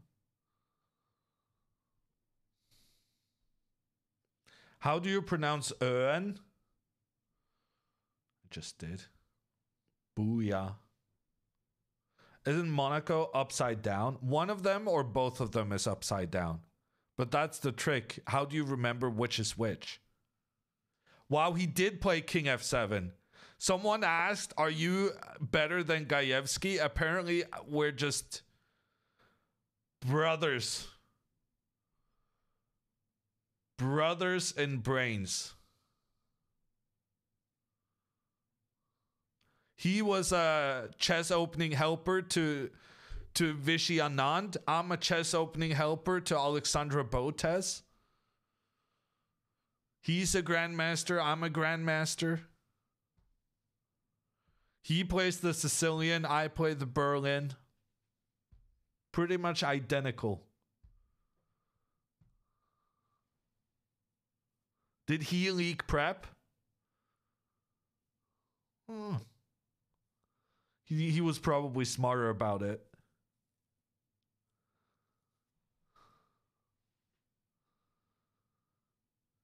He's 30-something. I'm 30-something. Can you accumulate GM norms before meeting the rating minimum?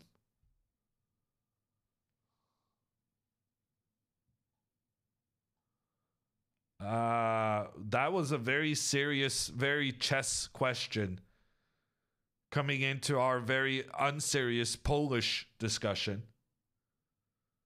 Yes, you can get as many GM norms as you want. But if you cross 2,500 before having your first GM norm, it doesn't count. So you need to meet the rating requirement after you've made your first GM norm. We're here for all sorts of questions.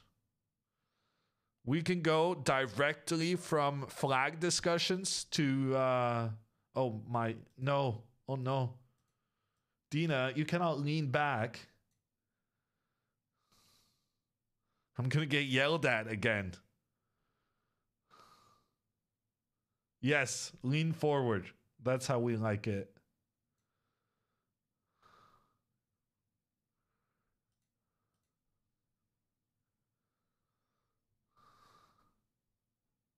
Oh, man.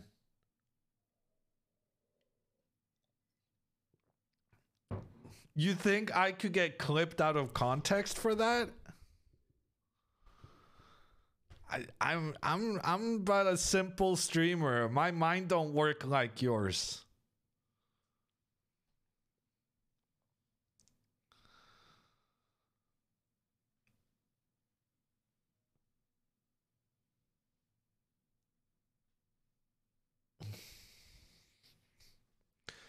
Dina was eating an oatmeal cookie. I called it. First thing I said, Hafa. I said it was a cookie. I was right.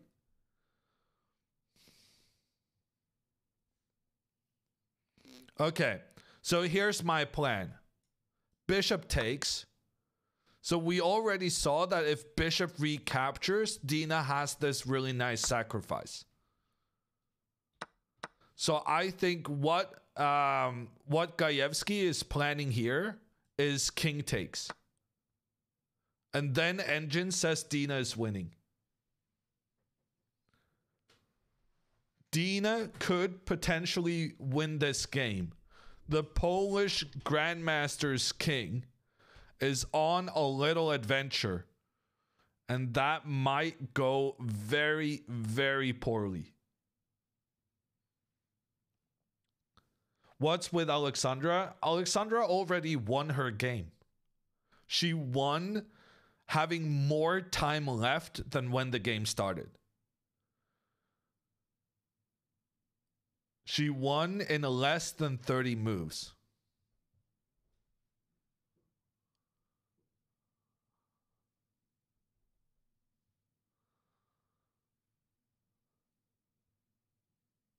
Oh, I didn't realize we have so many people stopping by who didn't catch the start of the stream. My bad. People. Alexandra actually played a good game. I know there's a lot of Watts in chat, but it actually happened.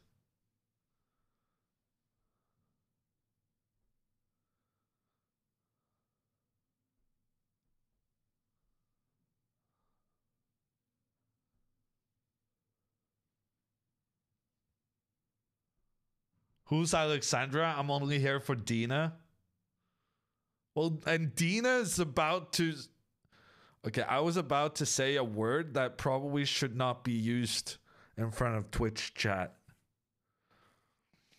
I just want to say, as a chess commentator, it's very good to try and differ. So you don't want to get repetitive. And chess is a very repetitive game. And so chess is all about, you know, recalling similar things and basically doing the same thing over and over and over again. So what I have discovered about chess commentary is that it's really nice to be diverse about which verbs you use. So you want to say, there's only for so long you can say, you know, Dina's going to crush this guy, Dina's going to destroy this guy. So I was about to say, Dina's going to spank this grandmaster. And I just want you to know that it's good language. Good language is all about varying your language. You don't want to say the same thing over and over again.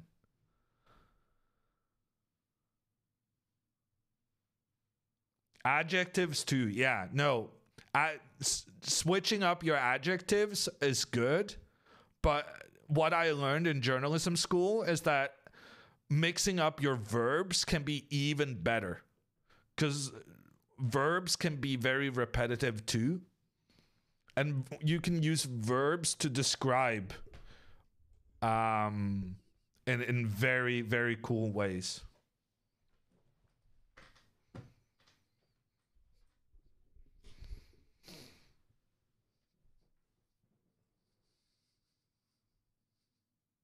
So we're just having, I want to emphasize this, chat. We're just having a literature discussion.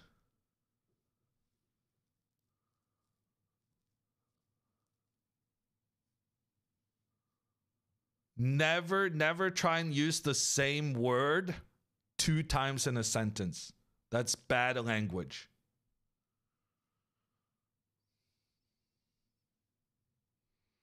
Queen e2 and knight e6 incoming. Yeah, apparently Engine says queen e2 here is winning. Oh, because the queen cannot protect. The queen cannot try and give protection because then the knight comes in as well. Actually, is this so clear? Oh, gosh. See, now I cannot say. So here we go to destroy. But we were able to say destroy because we already used a different word earlier. Sacrificing the... Black thought we were going after the rook, and then we don't. It's like, it's that standard feint, you know? You go left, everyone thinks you're going left, and boom! You switch over.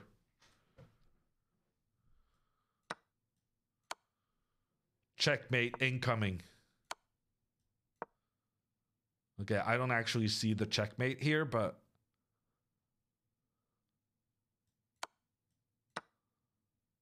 Okay, according to Engine, King G2.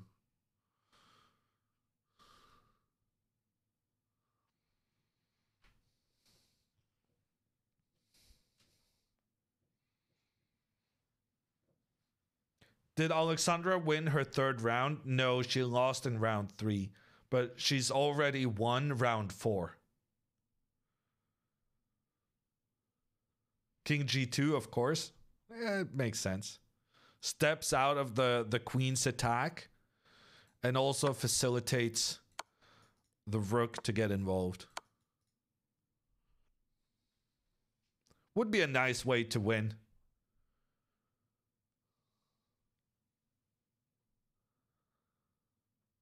Dina obfuscated the game, then proceeded to obliterate the opponent. That's a very good example of how not only staying away from the same word, but sometimes also staying away from the same kind of word constructions, right? You don't want to use 2 ob words after one another. That's also bad language. Bad writing.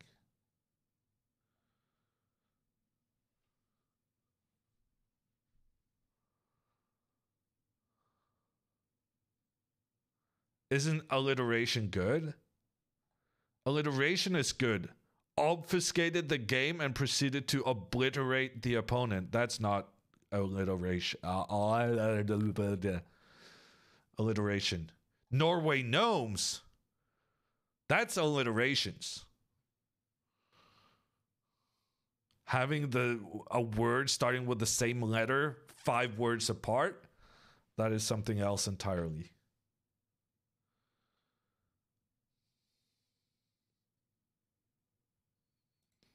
Game over if that's the current board. It's not the current board though. But Dina has a really promising attack. Like Dina might beat this Grandmaster.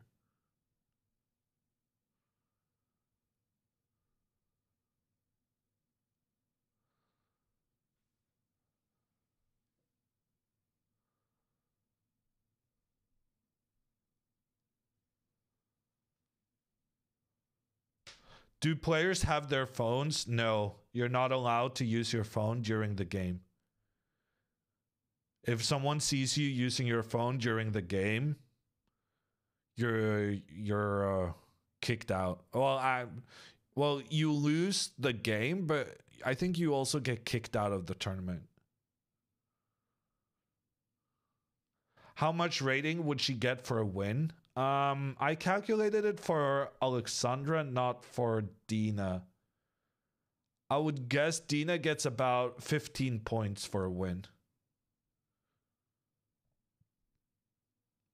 Disqualified, banned. I guess banned is a better word.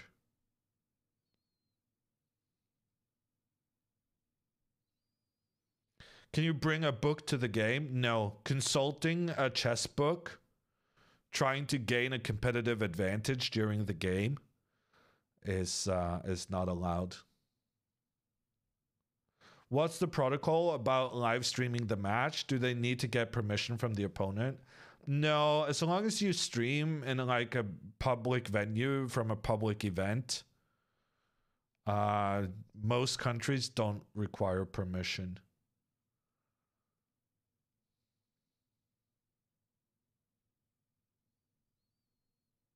There's not an expectation of privacy in the playing venue.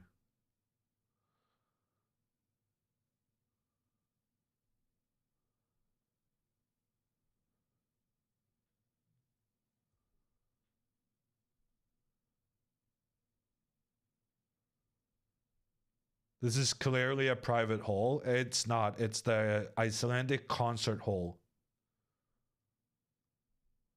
Anyone can come and walk in there. If you disrupt the tournament, you might get kicked out.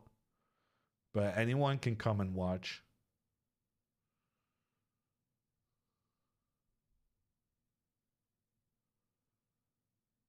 How strict are the organizers with checking for beads? As far as I know, there has been no rectal examinations during the tournament.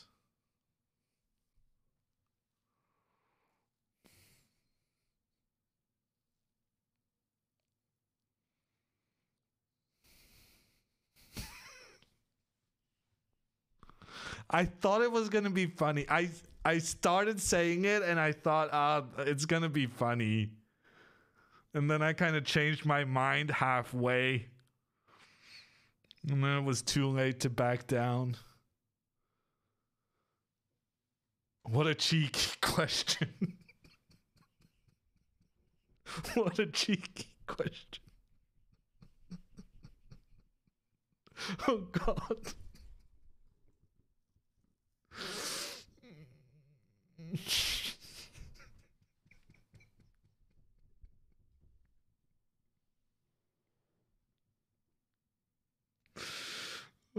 This is move 14. Yeah, they're spending quite a lot of time. Dina's going to be in massive time trouble. She needs to make a decision here. Bishop takes knight looks kind of obvious to me, and it's pretty good for white. She really should capture this. I hope she does.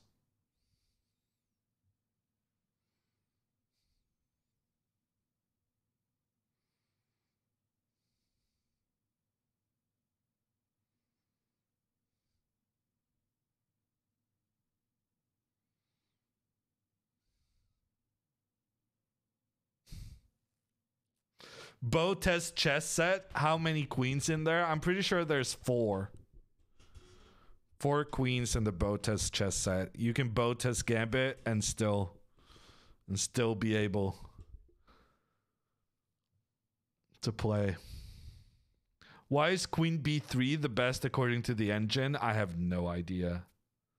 Makes no sense to me. There's no way Dina's gonna play Queen B3. C5 is valid, yeah. C5 or bishop takes or knight takes. So if she takes this pawn now and tries to be clever, then she's gonna lose the game. If she tries taking this one, then she's looking very good. And if she plays this one, she has more patience than the rest of us. This feels like a doing position, not like a let's be patient kind of thing. C5 is good. Bishop takes knight is good. Engine likes Queen B3, but it doesn't make too much sense for a human.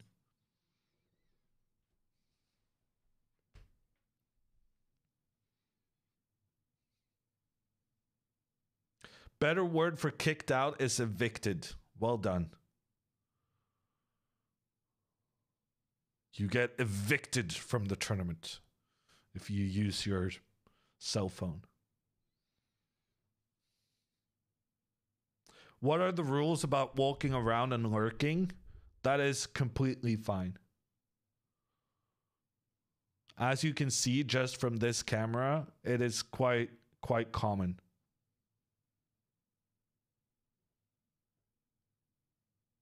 Ejected, probably better. Okay. Yeah, that's good. I didn't want to agree with the Danish guy anyway. Exiled. Banished. Booted.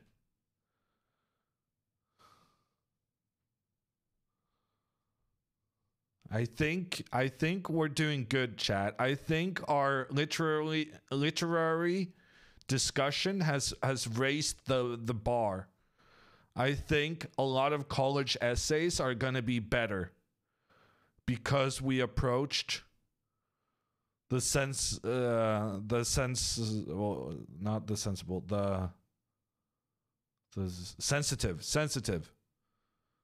topic of.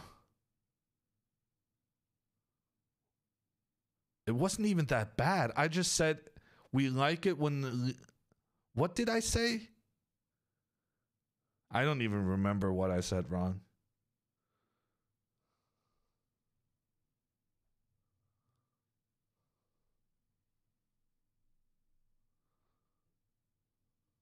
Oh, yeah, spanked. But it was worth it.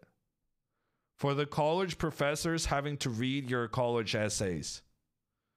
Our spanked discussion was worth.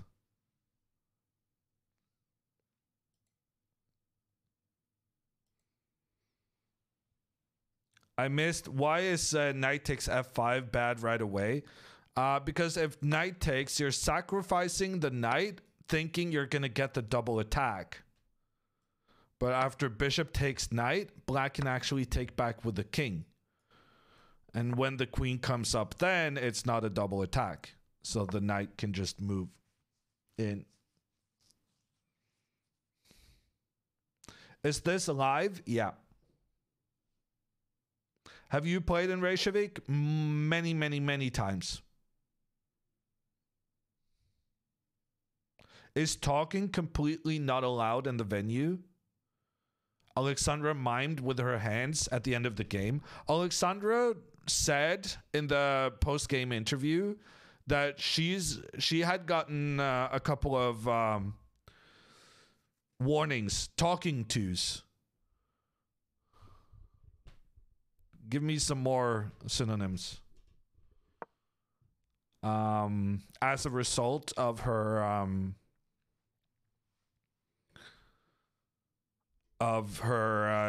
talking in the venue when she was leaving yesterday. Reprimanded. Well done.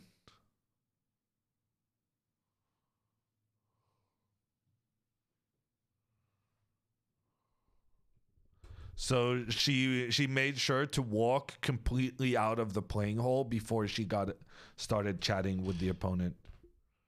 Dina played. It's literally on the board, people.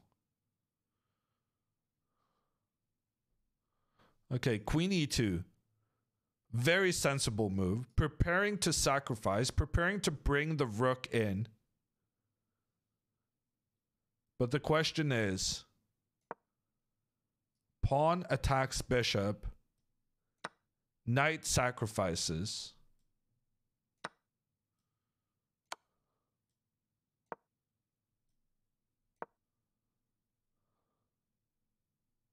Yeah.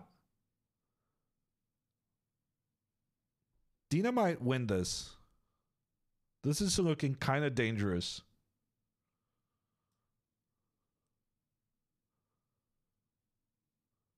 Maybe here? Oh, God. And suddenly the rook is trapped? Oh, but wow, look at this. Suddenly black is the one attacking. This is wild. Wow. Wow, wow, wow. Yeah, actually, I would probably rather be black here. Like, you rather want to be the guy attacking. And you would think the person attacking is the one completely controlling the center. But the king is surprisingly safe here.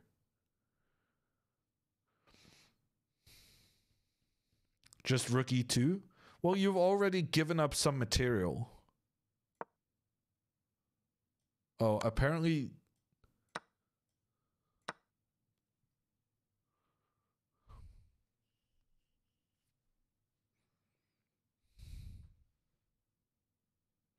And here, engine says F4. Like, why can you not just move this guy? Okay, yeah, this game is pretty wild. Pretty wild. Should be good chances for Dina to make something happen, though. Yanni in the chat. Can you pin that, Gerber? Alexandra's opponent today. He's one of you guys. He's a little Twitch Pepega. Just like you guys. Sorry for the short game. Hope it was fun content either way. Send Yanni some love. Give him a little follow. It's the least we owe him after the complete destruction. GC, thank you for gifting a sub.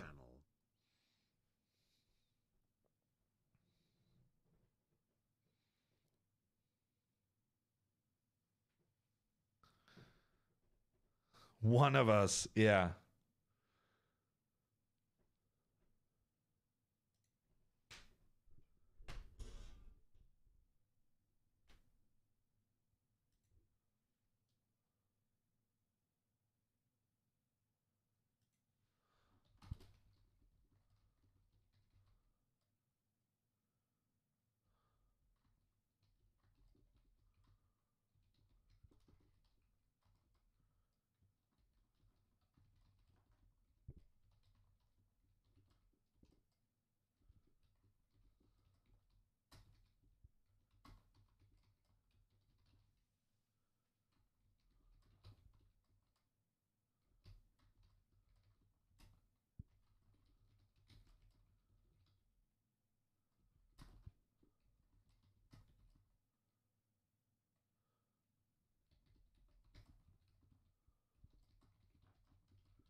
A wild Alex appears.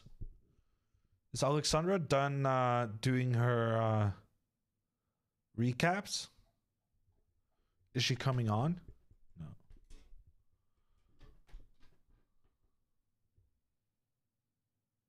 Oh, she's on the video. Never mind.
Hammer forgot to talk.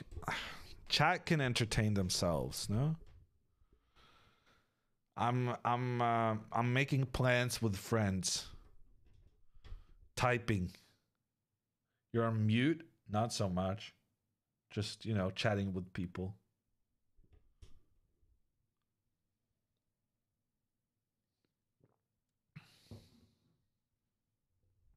Having friends, nice flex. It's a very recent flex. It's something I can only flex about now that I have accomplished this massive feat.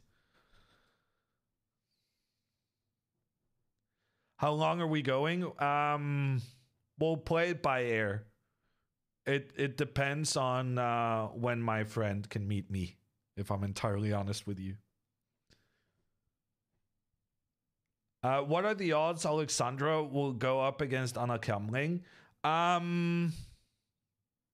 Very, very, very unlikely. So basically, Anna Kamling and Alexandra, they're too close in rating. Because the way the tournament system works is that you basically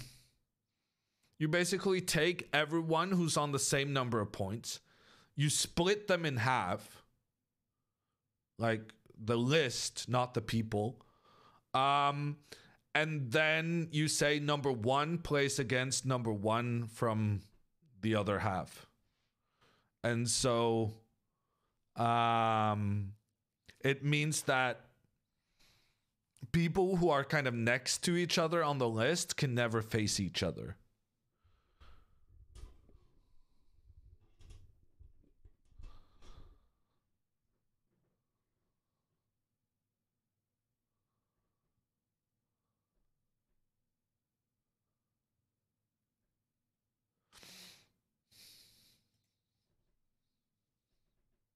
Gajewski is thinking, and frankly, I think he's gonna have to. I think he's gonna spend a lot of time on this move. His position is super dangerous. There's very good chances for Dina to be able to do something here, but unfortunately, as we already looked through, as we already saw. Dina's immediate sacrifices are not really working out. Can you re-explain? I got stuck on the splitting people in half bit. What can I say? If you have Twitch chatter attention span, then you miss important information.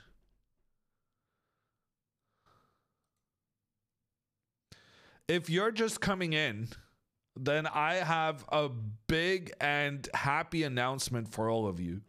The reason we are watching the one and only Dina Belenkaya, or as I've been taught, apparently it's pronounced Dina Belankai? Belankai? Apparently you don't pronounce the A at the end. Seems very weird to me. But I know some Russian speaking people and they said so. Belenkaya. Kaya. Belenkaya. Belenkai. Belenkaya. Belenkaya. Belenkaya. Belenkaya. Are you saying it how I'm saying it or the way it's correct?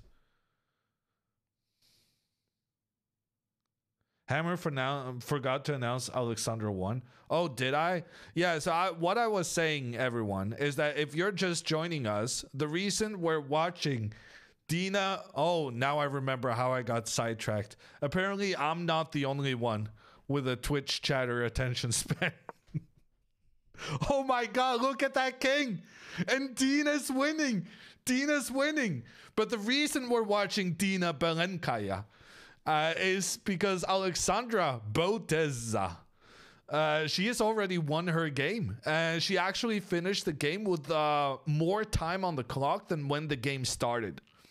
And she completely destroyed her Icelandic opponent. So that's why we're watching Dina, and now Dina has opportunities to win this game against rather a famous grandmaster. Gregor Shkayevsky is he is a helper for Vishwanathan Anand during World Championship matches. This is a World Championship level coach, and Dina's about to take him down. And now that I raised my volume, I want to let you all guys know that it would be advisable. Actually, I don't have it on this one. Okay, we're going back. We're going back to this one. So the names are going to be wrong, but headphone warning, everyone. Headphone warning.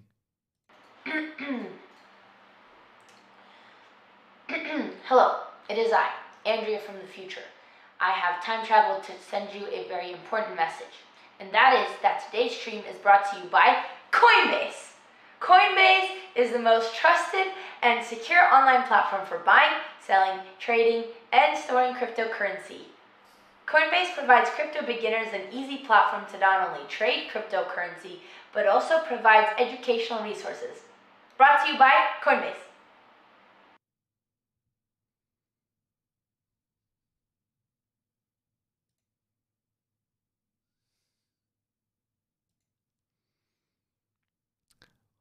Whenever Andrea's around, you know, it's always time for a headphone warning. I genuinely turned down the volume on my end and it still touched like the red spikes. She's just built different.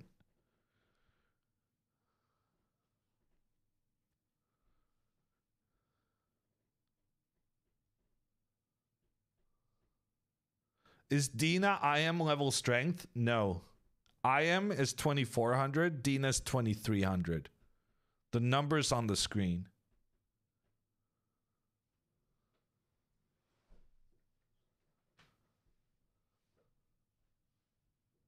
Those are birth years.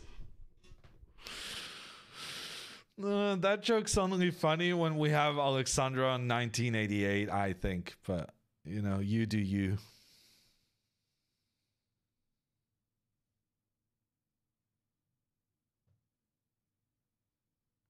Are you currently an active Grandmaster player? I mean, I play like 20 games a year. Depends on how you define active. I play more than Alexandra, less than Dina.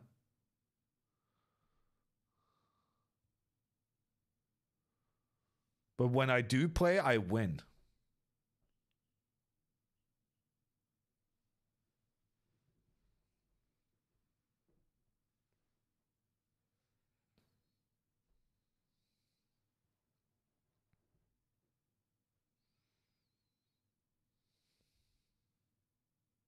Couldn't Dina become an IM, you think? I think Dina might be an IM, if I'm honest with you.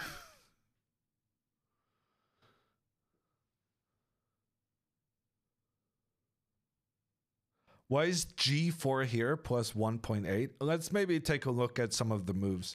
So the king is attacking the bishop. And the computer is advocating the move rook to D1. The idea is fairly easy, that if bishop takes, then we can sacrifice our knight, win the queen. Problem is, even after we win the queen, white isn't doing so well on number of pieces, but the black king is exposed. So we're basically we're hoping somehow black will suffer because of this king.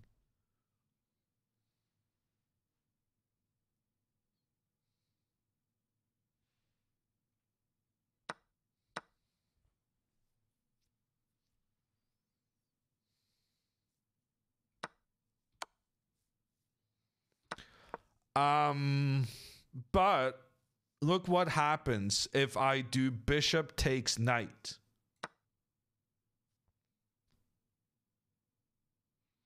Then eval bar goes completely back to it being a decent position for black. And bishop takes knight is by far the most human move. She could play h4. Okay, but Engine hated that even more than bishop takes knight. So basically what this position is all about is that Dina needs to realize that she doesn't need to fear king takes bishop, because king takes bishop will lead to the king maybe landing itself in some trouble.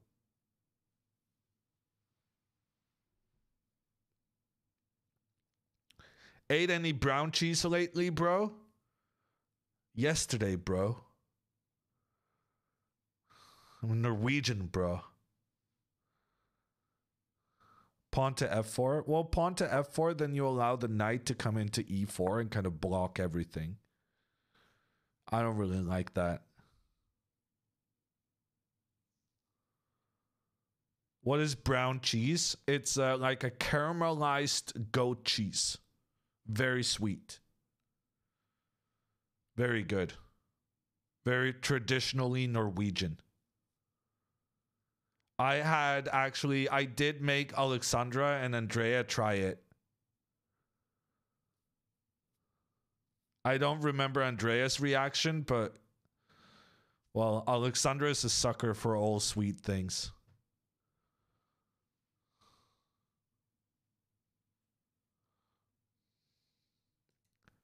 G4? Did she really go G4? Wow. Wow. Dina. Mamma mia. Are you kidding me?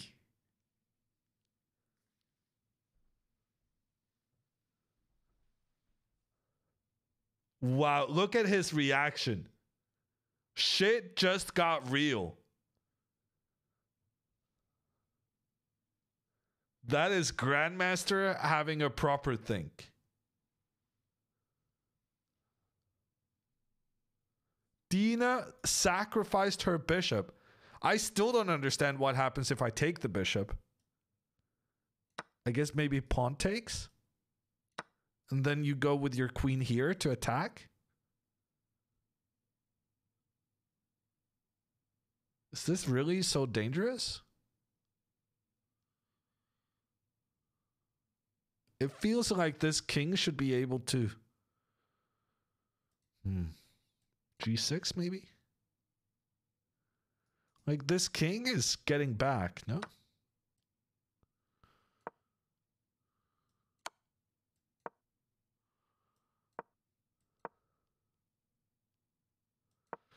I don't know, people. I don't know.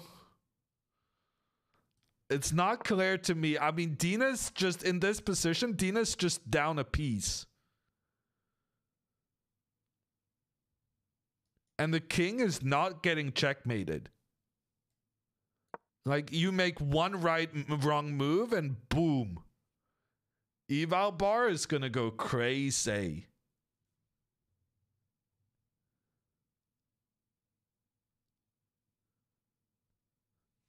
Maybe queen f3 check?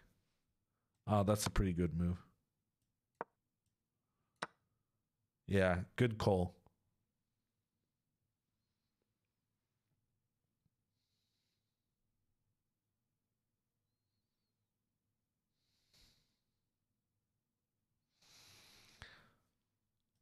But yeah, the Grandmaster is sweating right now. Sweating quite a bit.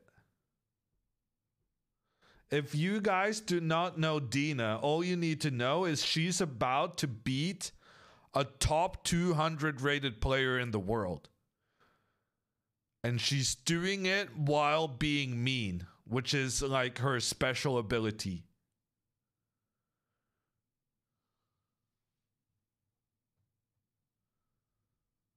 Can we post a link to her Twitter? Well, I say she's mean, like she looks mean. And she acts mean. But actually, I have a Dina story from this summer. When I got sick with COVID in Madrid doing commentary on the candidates tournament, I was going to do my first ever chess.com in-person commentary.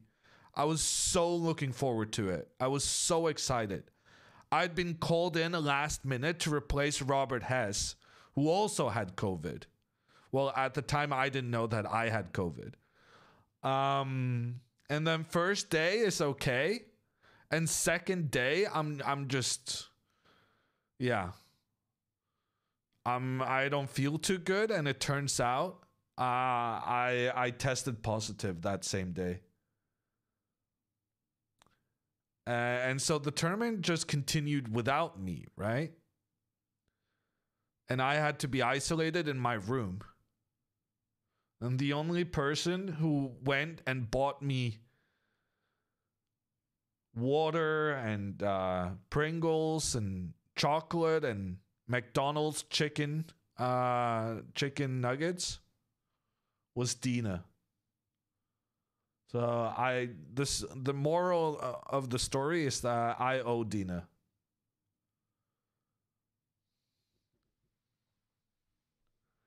She's a sweetheart at some level, but not the exterior. Her exterior is very much that of a bad bitch. But a sweetheart inside.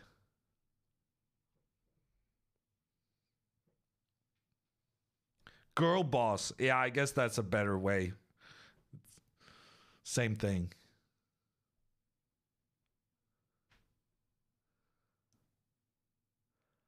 If you want to know more about Dina, go to her Twitter. Someone will post the link in chat.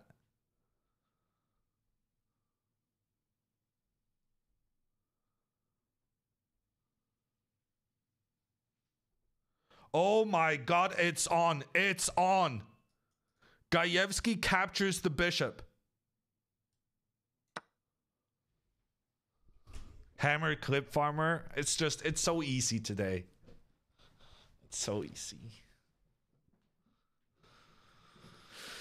I'm a guy of, least resistance, laws of physics, all of that. When clip farming is this easy, it's...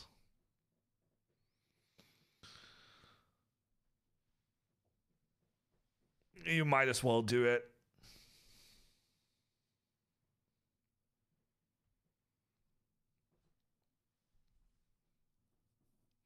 Okay, so Dina's going to capture on f5. I feel like that's reasonably obvious.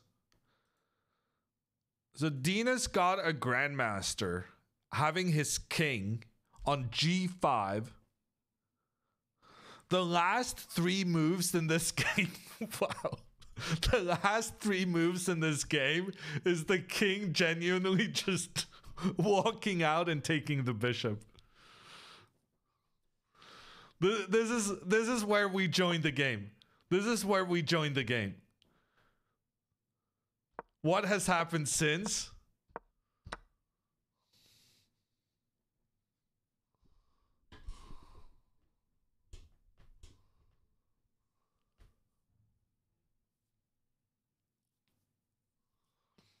Develop your king. Yeah, definitely don't try and get these guys into the game.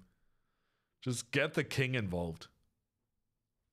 Why is knight to e6 bad? Well, you lose a knight. I feel like that's pretty high up on the list of priorities.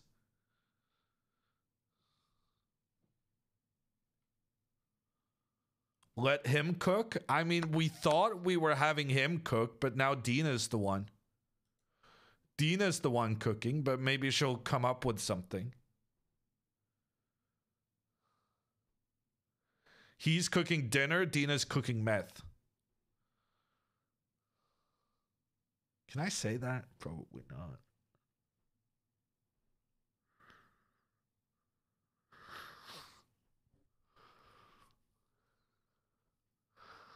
There's an entire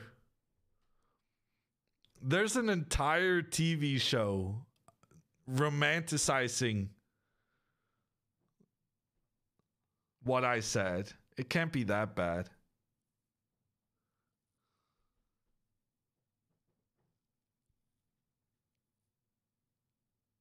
What happened to Botez? Alexandra won in less than 30 moves, in less than an hour, having more time on the clock when the game ended than when the game started.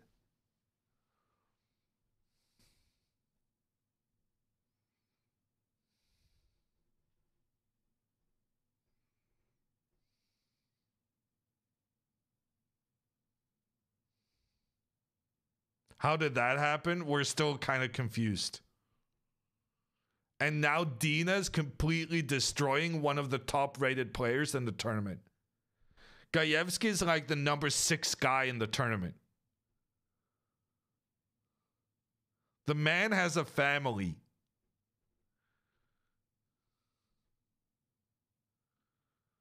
He's a breadwinner. But now Dina is the one controlling the dough. I'm not sure where I went with that. I feel like with the right word there, that was on point.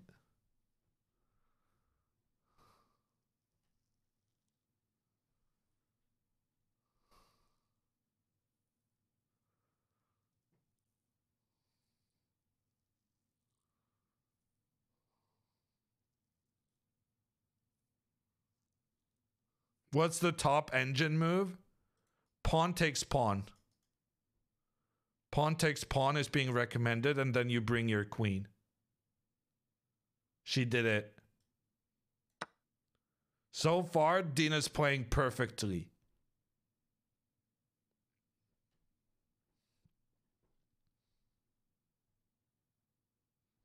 But it's not over yet. What was the move I suggested? G6. G6 now I'm expecting from Gajewski.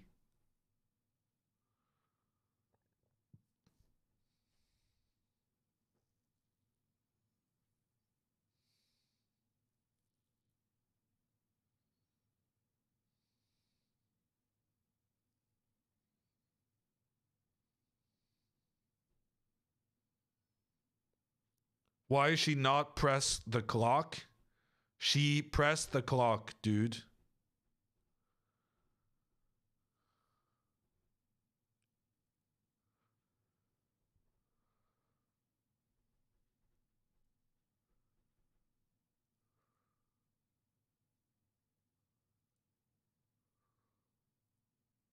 Pawn to h4.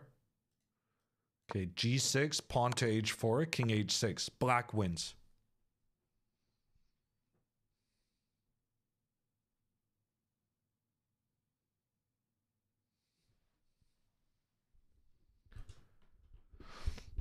Could this be a contender for game of the tournament if she wins? Is there a prize for game of the tournament, Mega Man?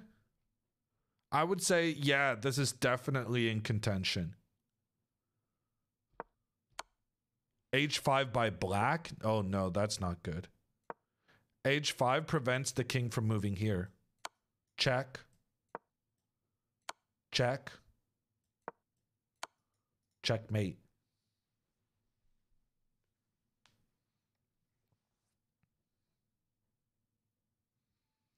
Nope, Ginger GM had the best game already. I mean, but the thing about Simon's game is that it was too easy. Like, he had 5, 6 different ways of winning. And yeah, he had a nice queen sacrifice, but if you have proper judges, you don't want to... What Dina's doing is much cooler than what Simon did. Simon played one good move. Where he had like 5 other good options. But Dina's like finding a very narrow path to try and checkmate the king. Ooh, king h6. Ah, that's a decent try. Decent try. It's gonna transpose to my other variation.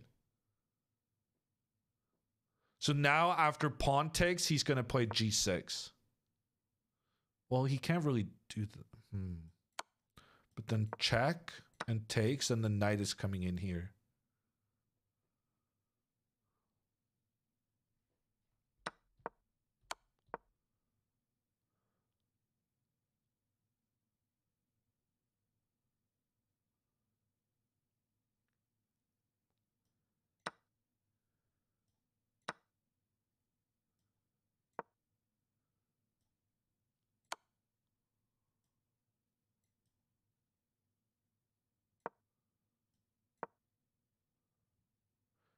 Yeah.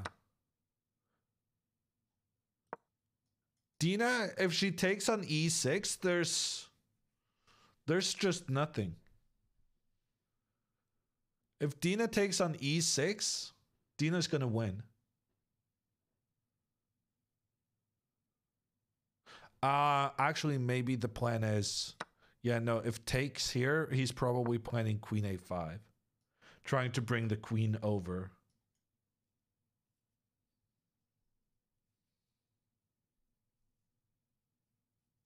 And then she needs to find c5.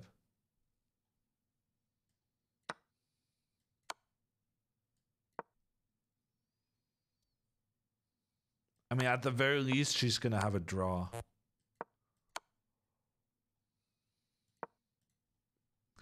Tense game.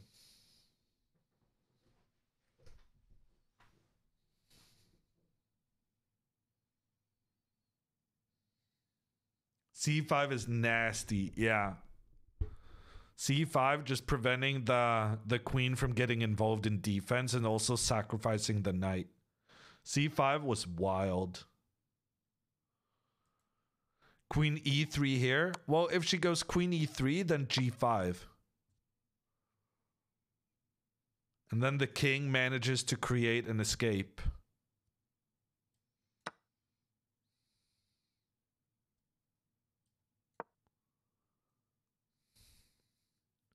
Apparently white is still better here, but black is untangling with the king.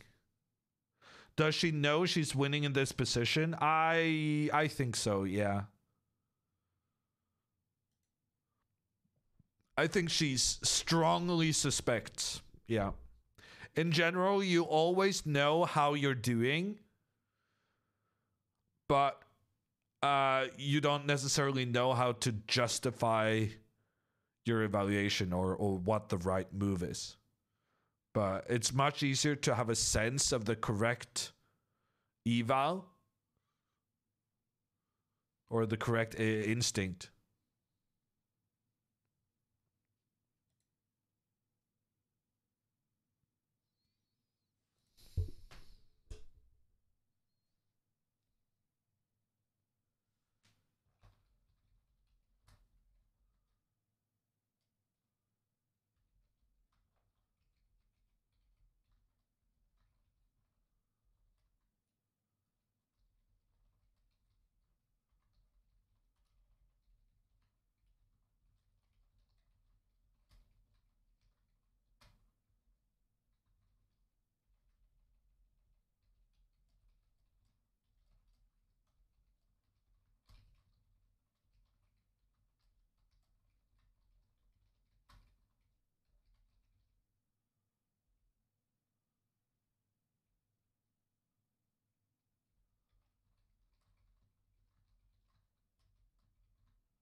Spaniel guy coming in with 100 bits. Thank you.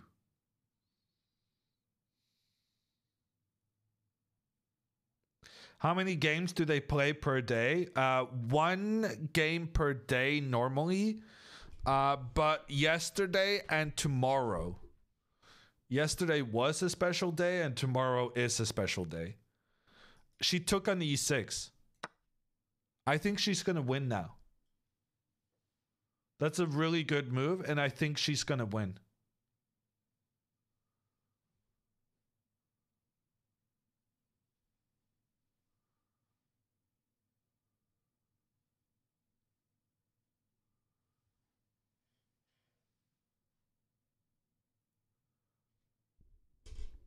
Yes, 2 games tomorrow. I mean, you guys may be celebrating, but I assure you, Alexandra is not.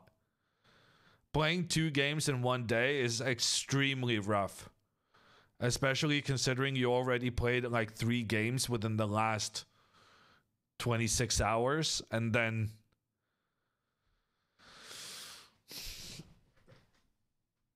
well, I guess it's more like 40 hours. But yeah, you accumulate a lot of fatigue. First game, 10 a.m. UK. That's 11 a.m. Oslo. 9 a.m. Reykjavik. It's 5 a.m. Eastern and 2 a.m. Pacific. Yeah.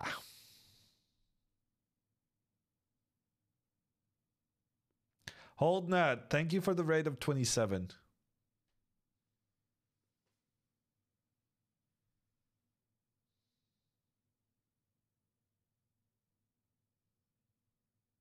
How hard does a jet lag kick in for a tournament like this? I think it's a combination. I think Alexandra has definitely been quite jet lagged, but having that on top of just being tired from having tough games, I genuinely think the reason she's been playing so quickly in the last 3 games is because she's tired. Like that's my theory. But 2 of those games she did end up winning though. So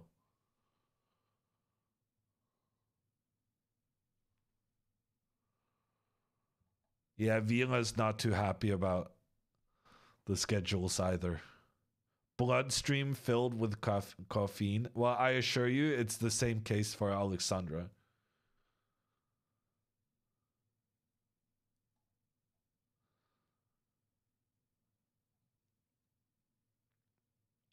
I'm trying to say Alexandra.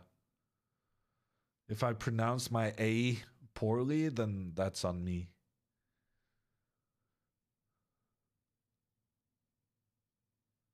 There's a lot of letters I struggle with. I didn't know A was one of them. Will Dina and Alexandra play together? Honestly, they were very close to facing each other in the first round.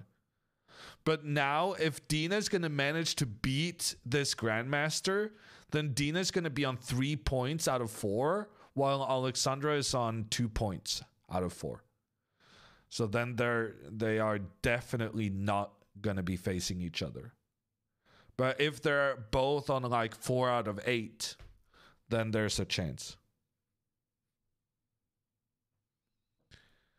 How did a Grandmaster play King G6? Overconfidence or arrogance? It's not actually that strange though, I think. Because if we go back, this king was in trouble. Basically, this king was trying to find an area on the board where the white pieces were not pointing. And there were some reasons why he couldn't castle. So castling would have been a big mistake, because Dina then would have had a sacrifice, which allowed the queen to come in and attack both the king and the rook. So that's why black didn't castle. And then when he didn't castle, Dina just lined up everything to sacrifice and exploit the positioning of the king. So the king tried to run farther away. And now if Dina had moved her bishop back, then black would have been justified in their play, with the computer thinking that the position is equal.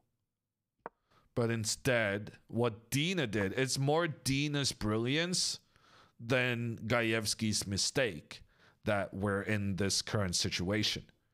Because g4, just giving up the bishop, was brilliant.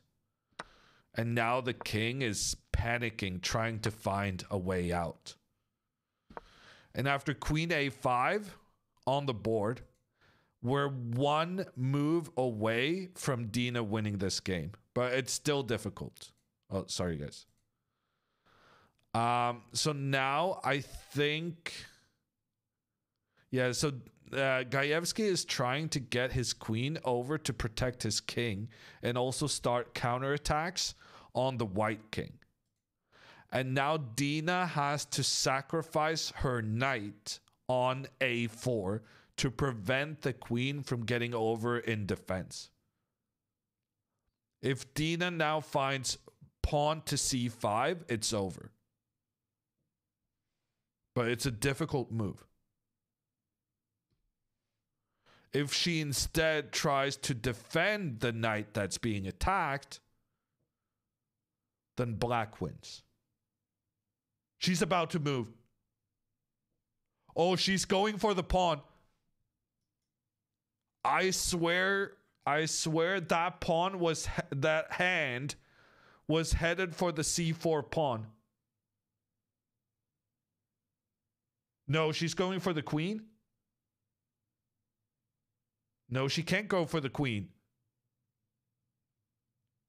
I think it's the pawn. I think she knows.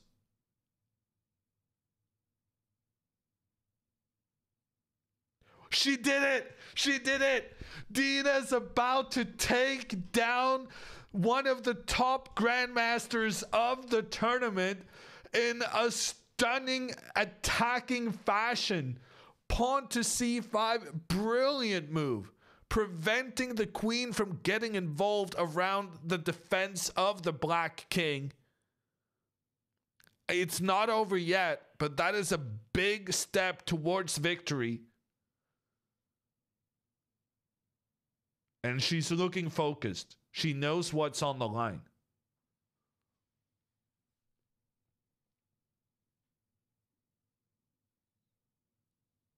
What should Dina's next move be? Well, this is the kind of position where your next move is very dependent on what the opponent does. So if Gajewski takes on a4, then Dina will have a double attack on the king and on the bishop. So this should be fairly straightforward.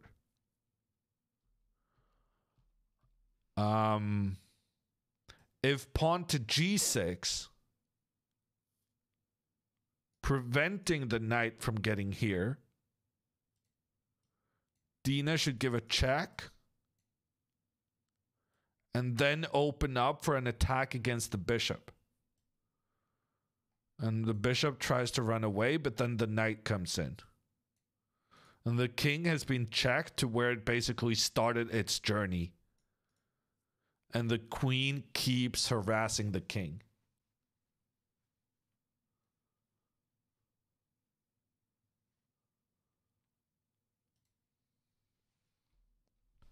And the last final piece in the puzzle is if bishop takes, then Dina can go, oh no. Uh-oh.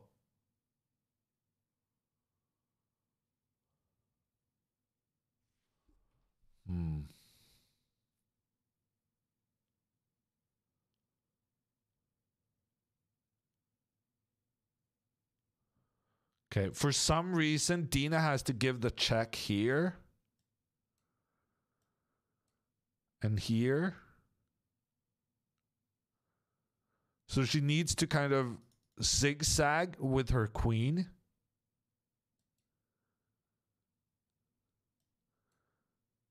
And then go rook e5.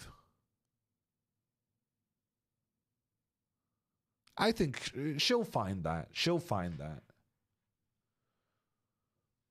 She'll find that. G5 though, yeah, but G5 is just bad. G5 check. King here takes. I feel like we should be able to checkmate this king. Somehow.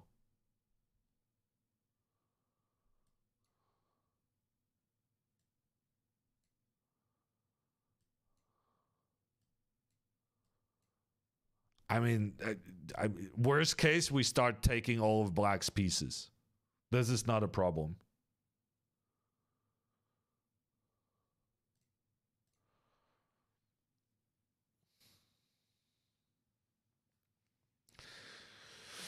She seems confident and focused. Yeah, she really does.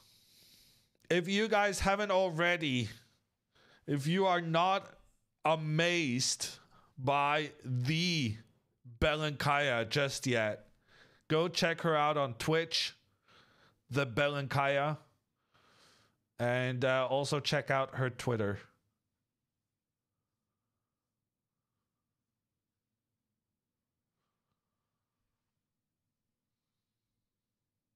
How many pieces has she sacrificed? So far, she sacrificed her bishop here and her knight here. So far, she's sacrificed 2. It doesn't sound like a big number, but you try playing without a knight and a bishop. See how it goes.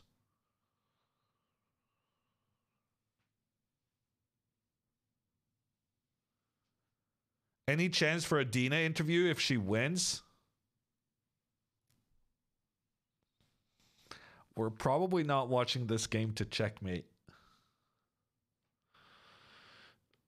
I got stuffs to do.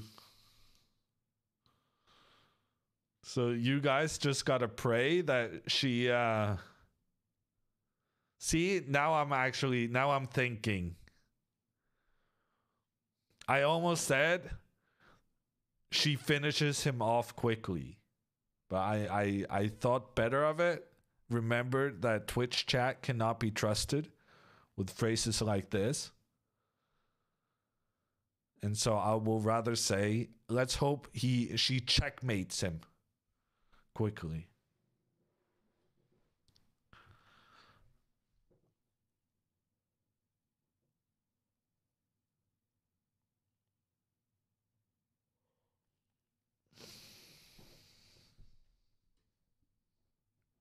Good save. Thank you.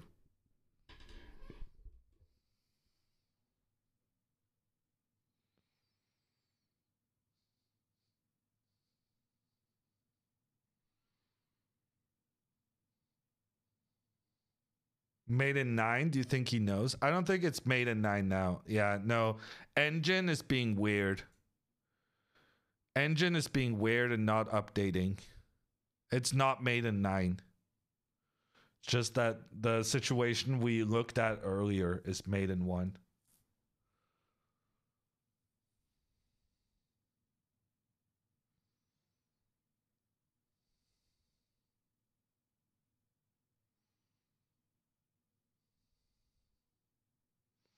Giga Chadet. Giga Chadet doesn't even need to calculate. She just gets up, walks about like she owns the place.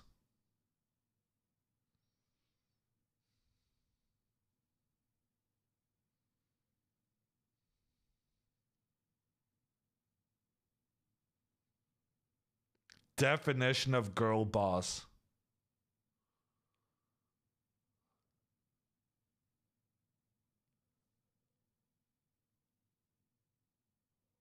Where can we see the end of the game if you leave? Gerber will share the link to you guys.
They paired her against someone 300 points above her, and she's still crushing it. Still crushing it. Gajewski has 27 minutes here, but he has no good moves. He's getting cooked right now.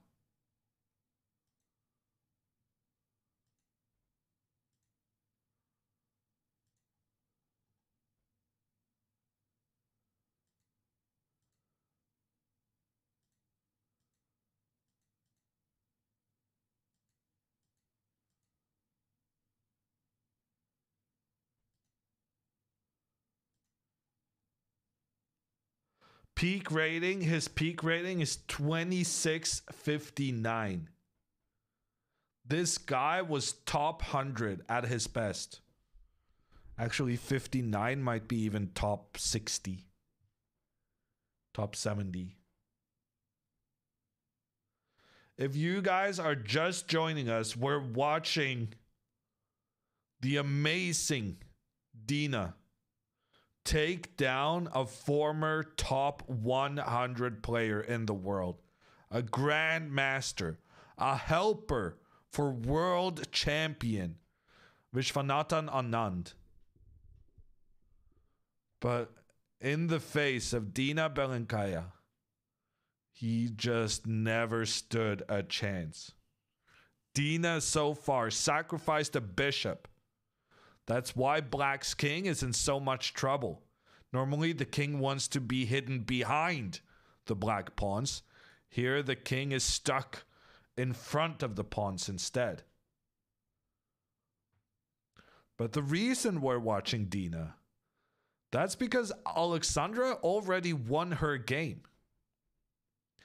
After, like,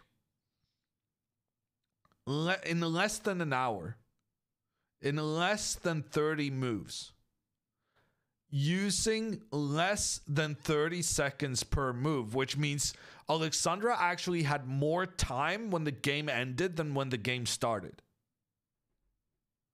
She completely destroyed Jon Olfur Hafþórsson.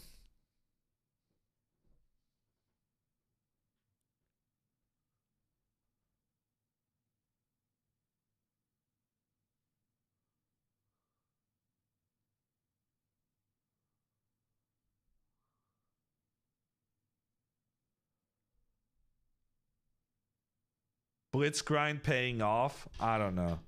I think she's playing too quickly. But you can't argue against success, can you? Was Alexandra's game rated? Yeah.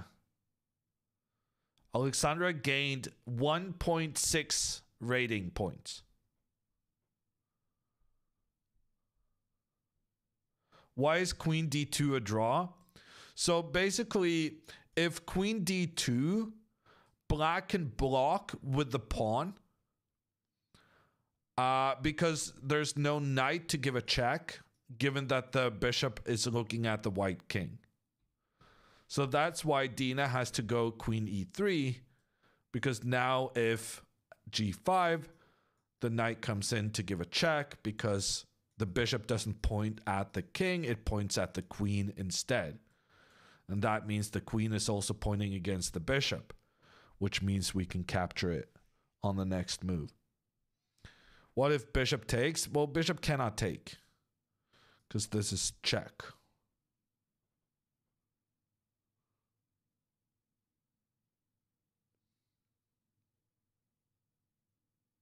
What is your thought on Hikaru roasting Anna and Alexandra's games?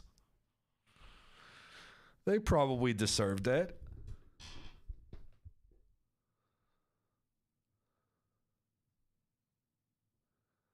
I'm not really in a position to speak up against roasting.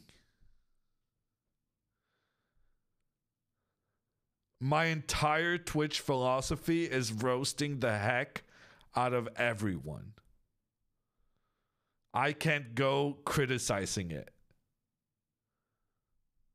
I will say that I did beat Hikaru yesterday. That's all I'm going to say.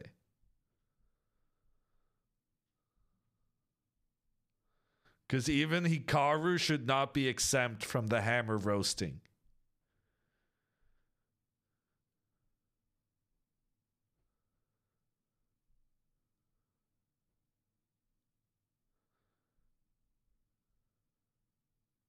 King of the Hill doesn't count? Yeah, it does. Of course it does. We played a game. I beat him at the game. That counts by any metric.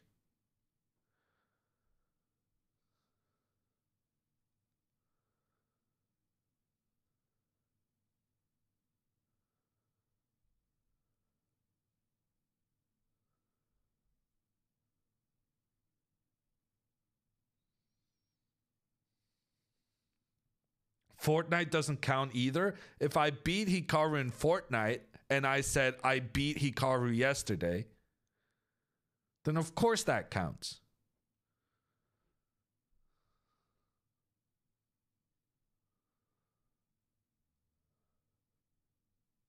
But no, I did not play against him yesterday in Fortnite. Yesterday, I played against him in a game played on a board with 64 squares and 16 pieces to each player.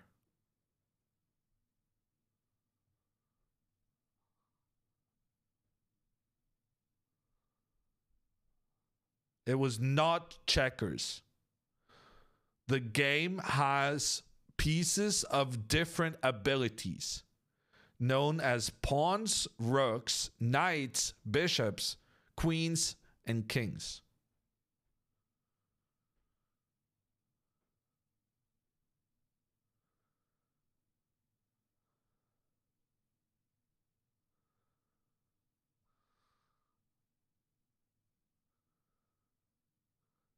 Need another clue? You're not getting another clue.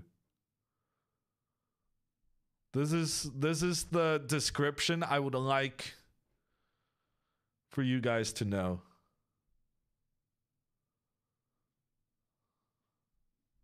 Is it a variant? I have no comment to that question. None of you guys are guessing chess, which frankly is a bit disappointing. I checkmated Magnus with en passant. I am capable of beating Hikaru in chess. You guys should be guessing chess.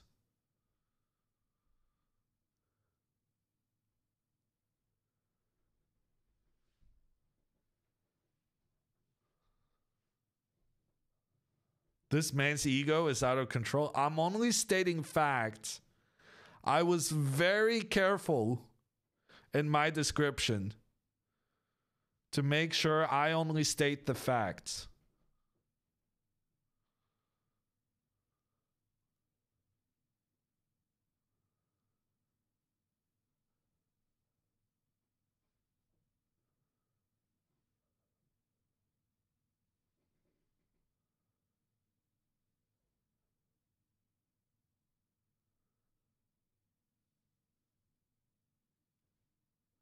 What is the best move in this position?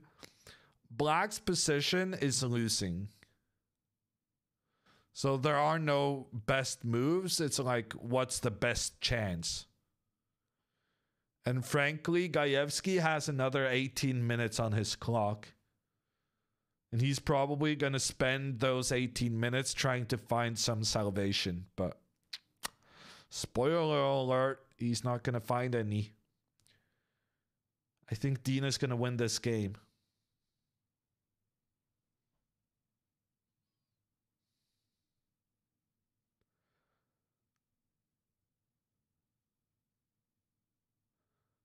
Anna Kamling is losing to a 1600. Oh, that's too bad. Anna was crushing a 2400 yesterday, or a 2300. It probably ruins your mental, losing a winning game against a much higher rated opponent. Honestly, didn't know Dina is this good. Me neither. Me neither, Singularity. I had no idea. But man, this is some mean chess.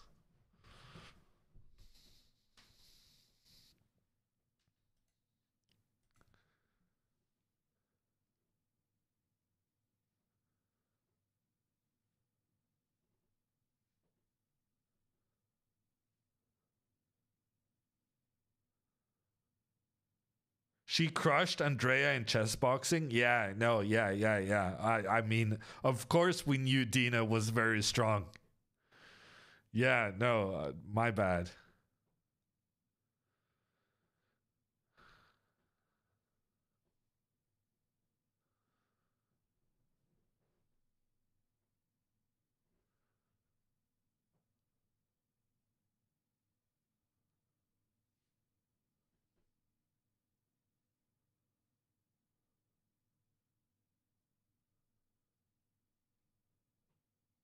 Is Gregors a grandmaster? Yeah. He's a renowned, I would even say, grandmaster. He's been top 100 in the world. He's been a helper to Vishwanathan Anand during world championship matches. This is a big name in the chess community. And taking him down like this would be massive. Like, people would pay attention to this game. Someone asked, does this game have a chance to become game of the tournament? And I said yes. Even though Simon Williams had an amazing game earlier. My argument is that Simon had a nice finish, but he had like 15 different ways of winning. And he was playing a much, much lower rated opponent. Picking apart a grandmaster like this is different level, in my opinion.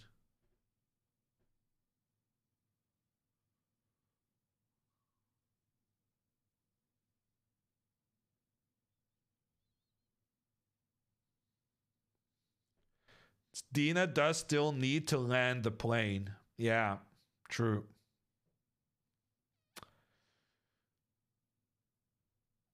And the big question then becomes, does she have her pilot's license?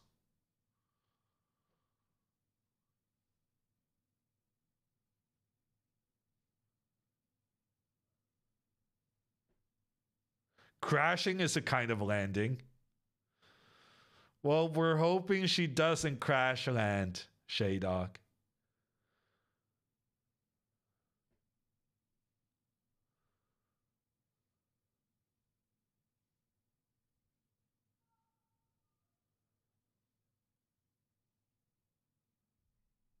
Okay, he tries to develop.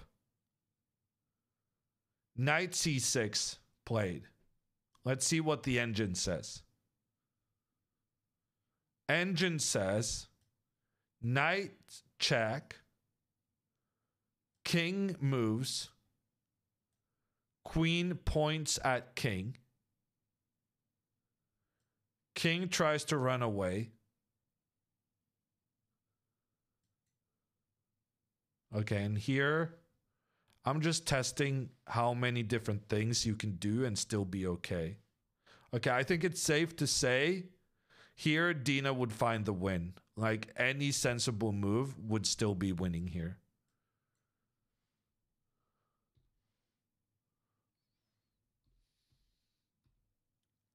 So knight comes to give a check. King moves up. Then pawn check. Queen check. Rook check. Fuck. Did you see that? For a moment, the engine said King G3, black makes a draw. Okay. Okay, it kind of changed its mind now, but yeah.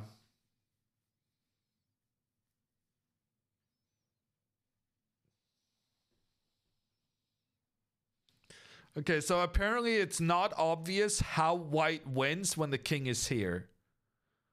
Not really what I expected, but okay. King h1. Takes.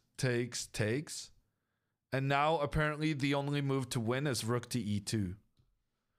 Because if you try to give a checkmate, then boom. Queen e2, black wins. But rook e2, somehow this is winning. Okay. So, I don't think Dina's going to find this if she gets that far. But yeah, let's go back. Let's go back. Okay, what about this position? What could she possibly do? Check here? Like, she wouldn't do that. She wouldn't allow this pawn to move forward. There's just no reason to do that. So I feel pretty confident she's going to give the check with the knight. And then king moves forward.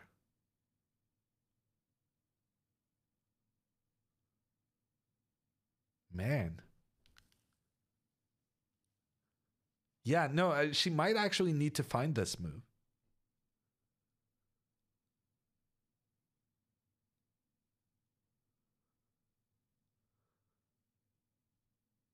Because, I mean, if I just bring another piece into the game. Ah, okay, then, okay, white still wins. What if I just take this one? Ah, this is also super winning. Yeah, okay, so that's probably easier.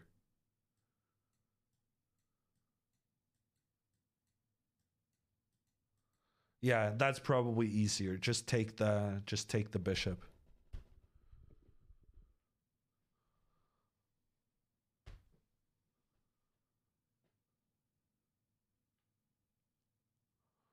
Okay.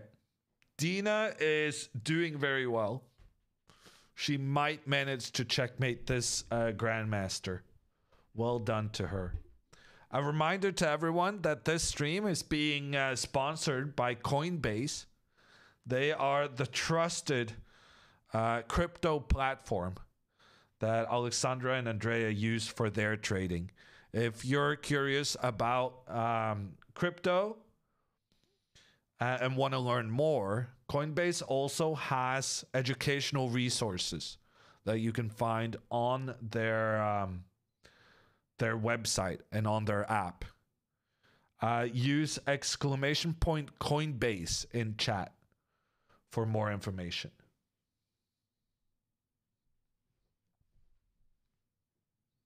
The move. She found it. Knight f5. Check. How close is Dina to IM? Honestly, I don't know.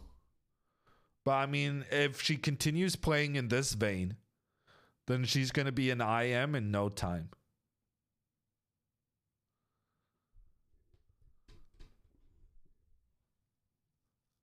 Oh, she is an IM? Yeah, that's what I thought.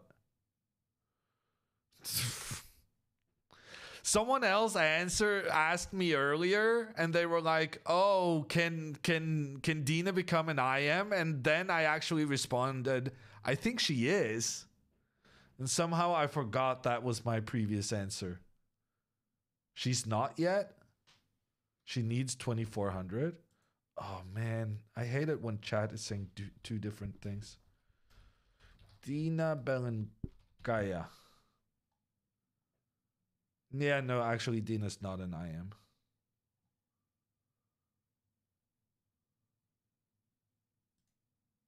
Wow, that's rough. Dina lost 33 points on March 1st.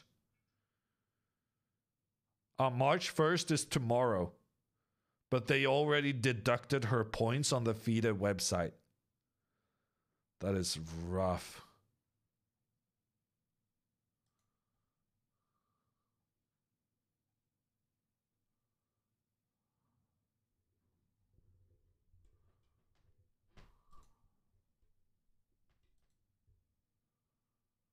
Oh gosh, March 1st is tomorrow. It is not a joke that we're having 2 games tomorrow, people.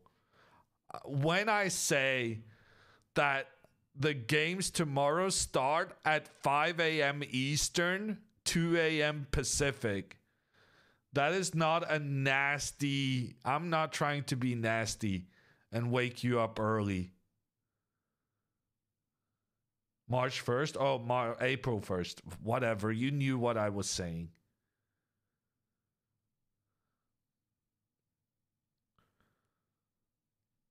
But yeah, it's not April's Fools. We actually do start at 5 a.m. Eastern tomorrow.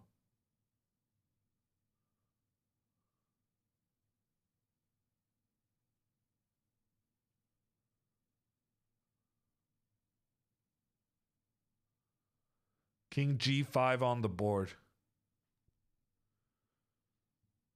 Dina now just needs to take the bishop, and it's GG's. Take bishop, use pawn as diversion, and give lots of checks.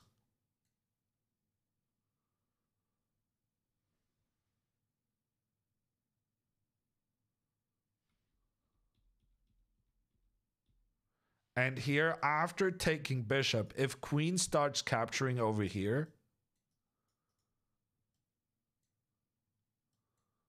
then this is a very sweet checkmate.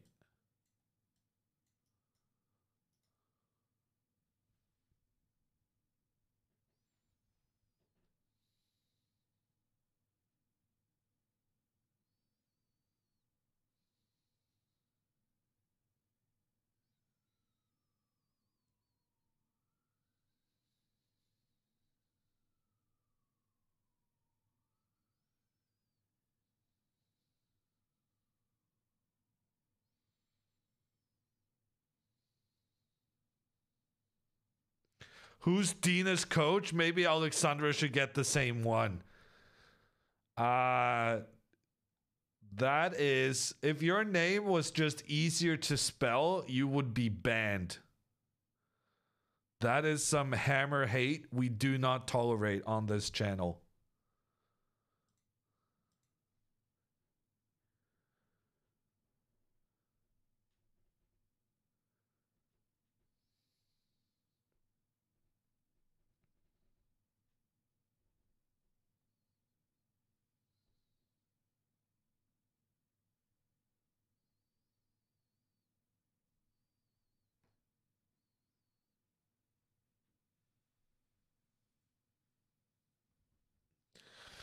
Why is Norway not broadcasting the World Chess Championship? I'll give you one guess. One guess should be sufficient.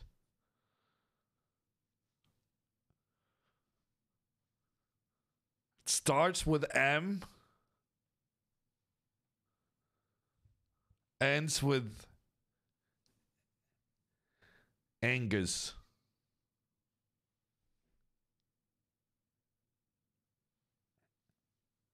Or thereabouts.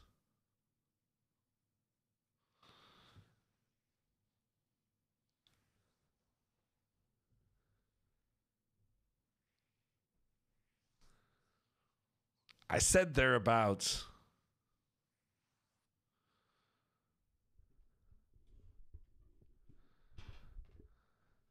Magnus Carlsen, the long-lost Scottish half-brother.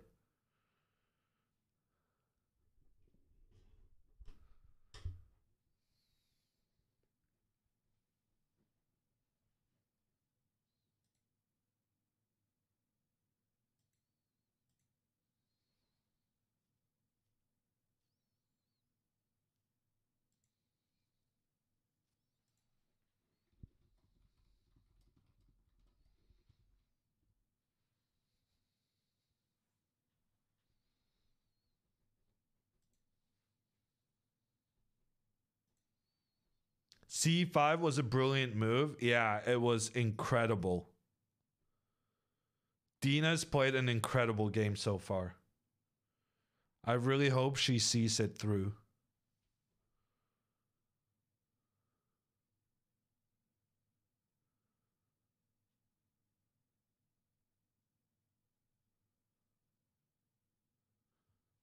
So here, Dina should just take the bishop. Her knight is under attack. She should just take the bishop. No need making it more complicated.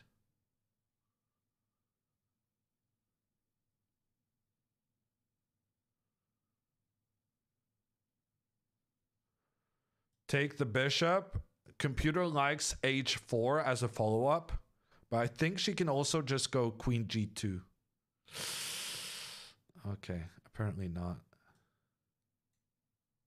Why does this not work? Oh, yeah, of course.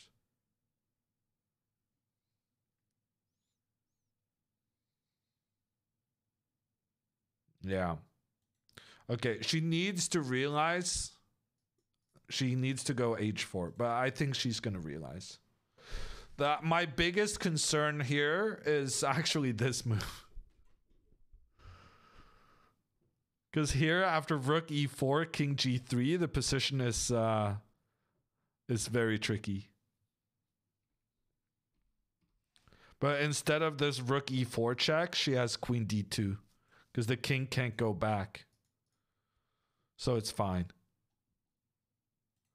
Okay, so h4 here is checkmate by force. Knight e7 followed by h4 is also good. But she needs to play this h4 move.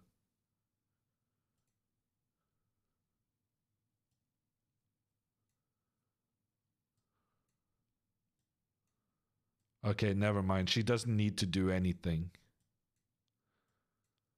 Okay, pretty much whatever she plays, she's winning. Wow. Really?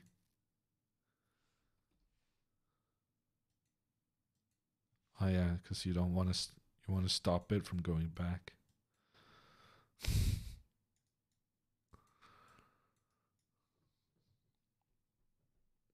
This would be a nice finish.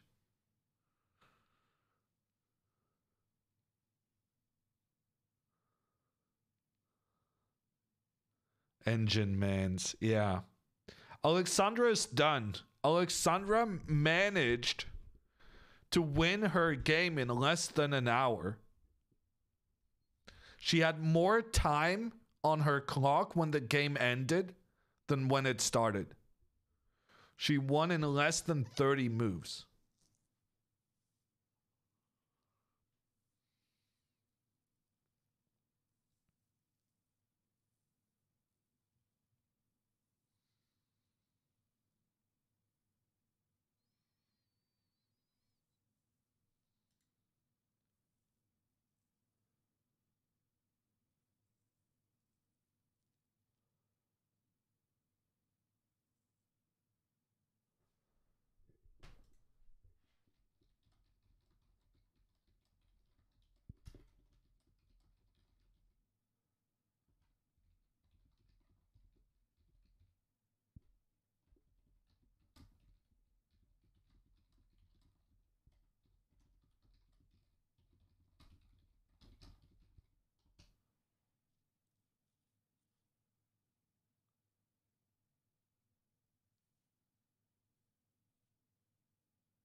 Can we see the actual board? You guys are so demanding. You need to learn to appreciate the beauty in chess. Checkmating your opponent down a rook and 3 pieces.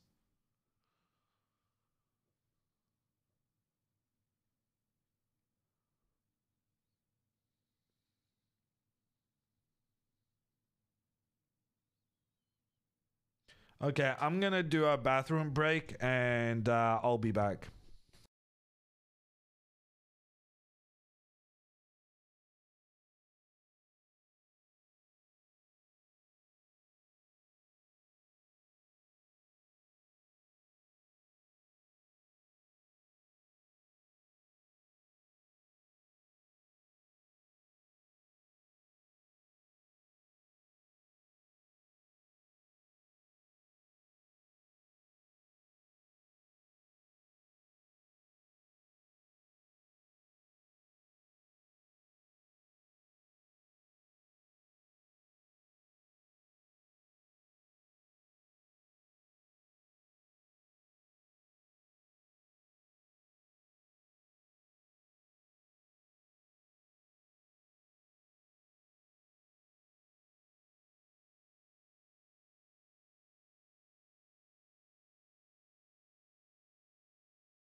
And the chat goes crazy. H4 on the board. Well done, Dina.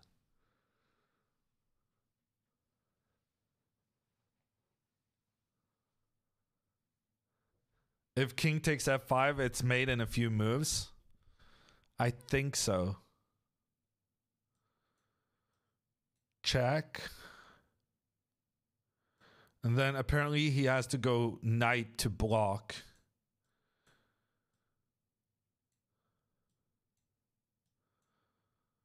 Okay.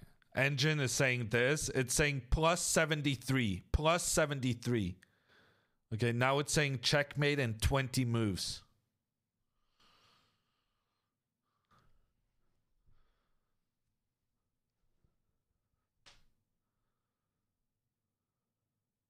Can't you calculate that?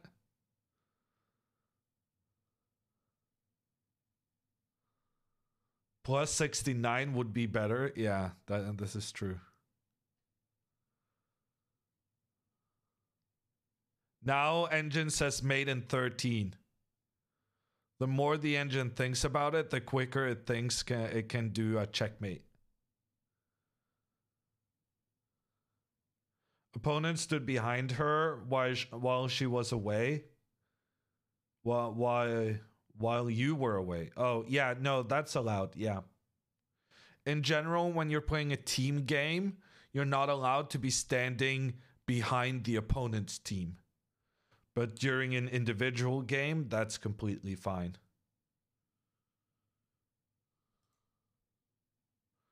During a team game, you should be behind your own team so that you're not suspected of giving signals to your teammate.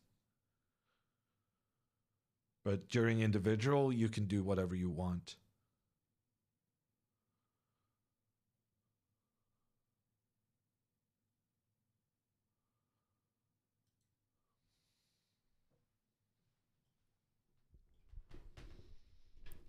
Who are you fighting in the next chess boxing event? I don't think opponents in my weight class exists. But Andrea was actually messaging me a couple of months ago and she was like, "Oh, I'm so enjoying the boxing training and I think you would too. You would be great for this." She was trying to recruit me to the chess boxing.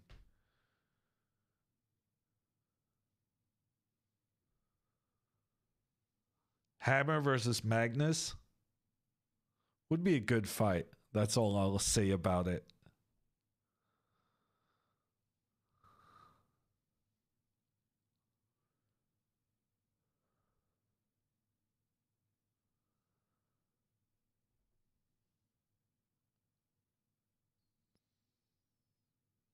Hammer's a good name for boxing. Yeah, everything just fits.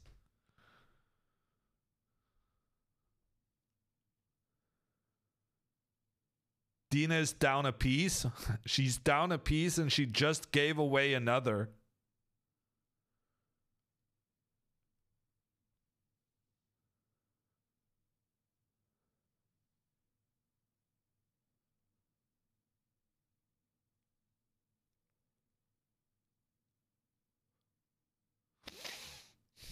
Okay.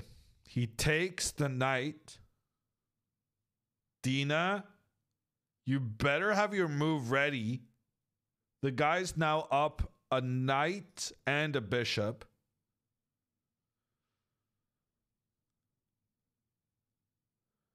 Do we think Dina can seal the deal before time pressure ruins the game? Yeah, I think so. But more importantly, can she seal the deal before I have to go? That's the question. I have to go in like 10 to 15 minutes. So there's that. That's the real race against the clock.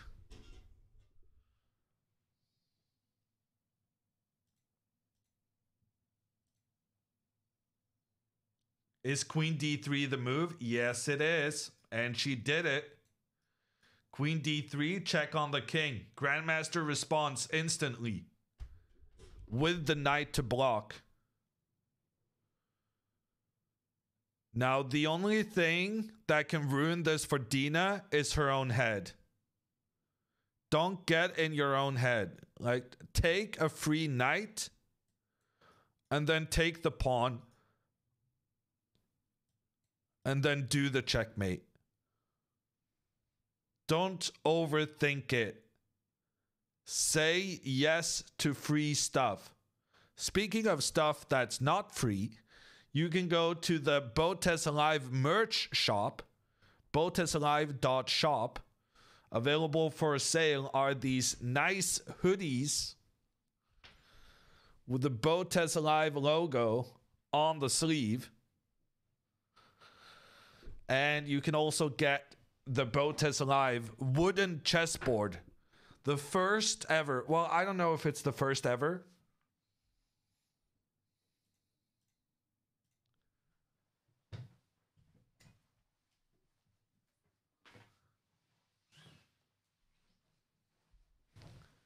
But it's a purple chess set. I have the pieces here. First edition pieces with the purple wooden chess set. Very shiny. Because we know Twitch chat likes shiny things. Dina did it. Dina took with the queen. And now the question is, will she take the pawn or will she go for checkmate?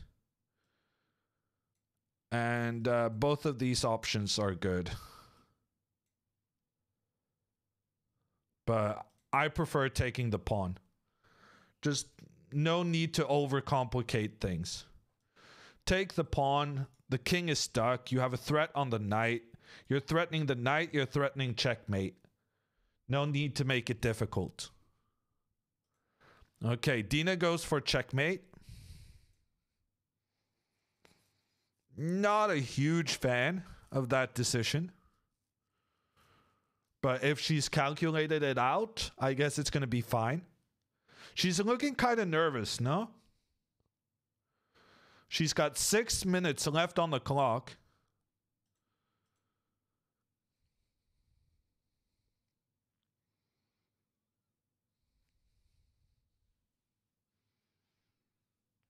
Engine says mate in 12. One of the ways is king h1. King h1, and then if h6, she can go check. Sacrifice the rook. Queen gives checkmate.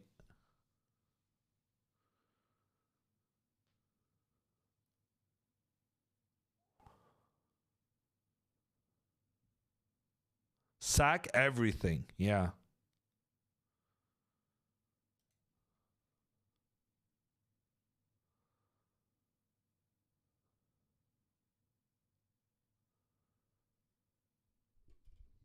What move are they on? They are on move 24. Move 24. And Dina does play king h1.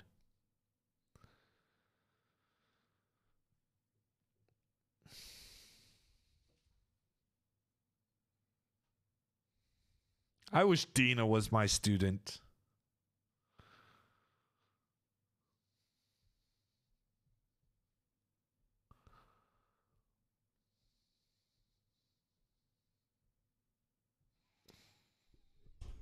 But yeah. My students can't do stuff like this.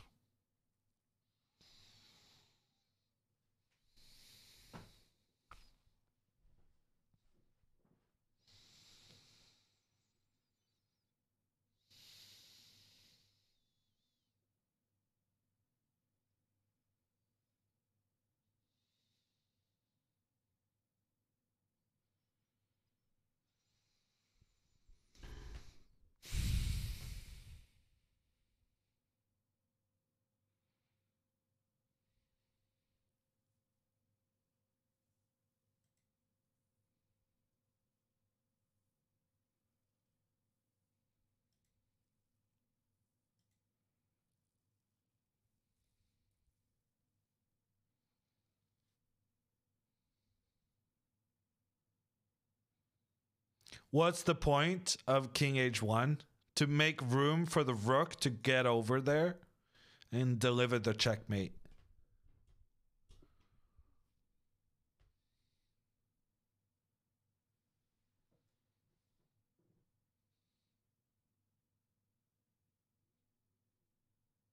Dina has 5 minutes left for the rest of the game. She does get additional time after move 40, but this game is not going to last until move 40. Either she wins it before then, or she makes a huge blunder and loses.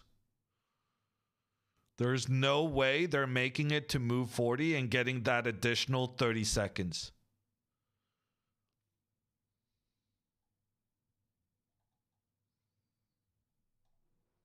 Not only is Dina winning, Alexandra, Dina has completely and fully destroyed a top 100 player in the world. Okay.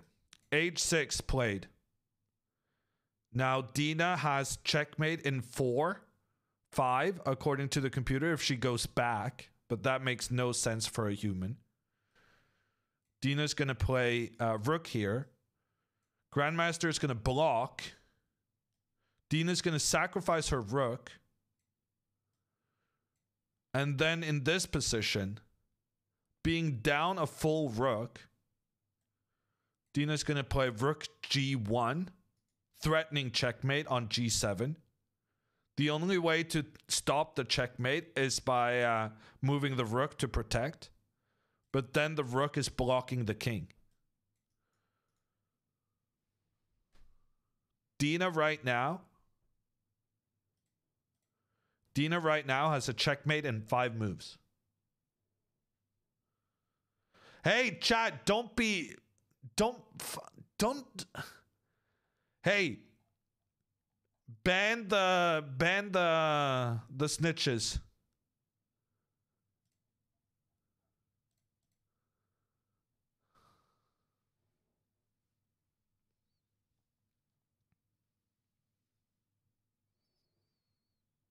Okay, did Dina actually see this bishop g5 move? Because now if she takes with a pawn, she loses. Take with a pawn opens up for the king, attacks the queen. You might think, well, the queen can't be captured anyway, because there's a rook pointing down on the black king. But the thing is, the king has to move, and then the rook is no longer attacking. She will not fall for it. We'll see. So what Dina needs to do here is to sacrifice the rook. What move are we on? Move 26. She's not getting more time. She needs to put the game away here.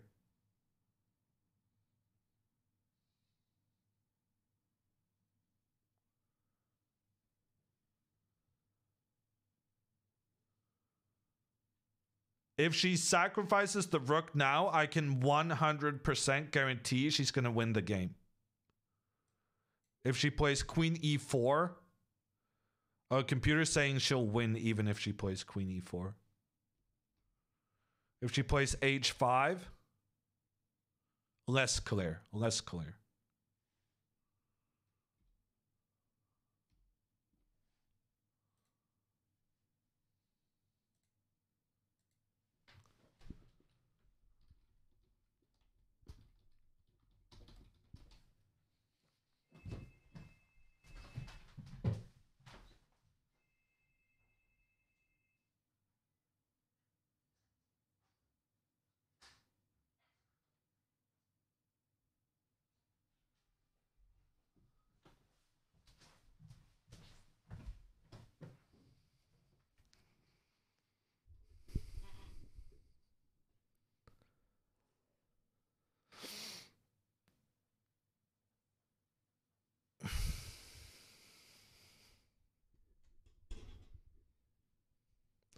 She sacked it.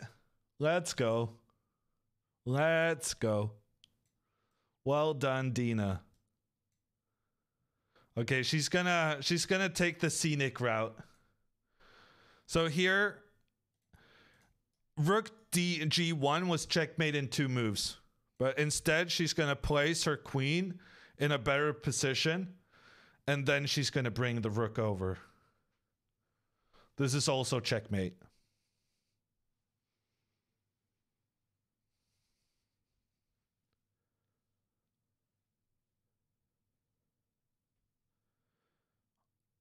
Rook G1. Checkmate in 1 move. The Grandmaster resigns and compliments Dina on the game. Amazing play from Dina. Amazing attacking play. She sacrificed her bishop. She sacrificed her knight. Then she sacrificed her rook. She sacrificed pretty much every piece she had on the board. And she takes home the win. Wow. Well done, Dina. GG's. Yeah, go check out Dina's channel if you haven't already. Dina Belenkaya on Twitter. The Belenkaya on Twitch. That game has deserved your attention and has deserved your follow. What a game. What a play. And she takes home all the bacon.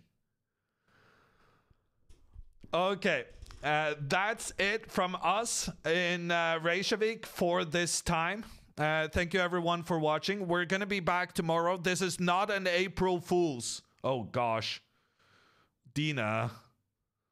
This is not an April Fool's, people. There will be 2 games tomorrow. It will start at 5 a.m. Eastern. 5 a.m. Eastern, 2 a.m. Pacific.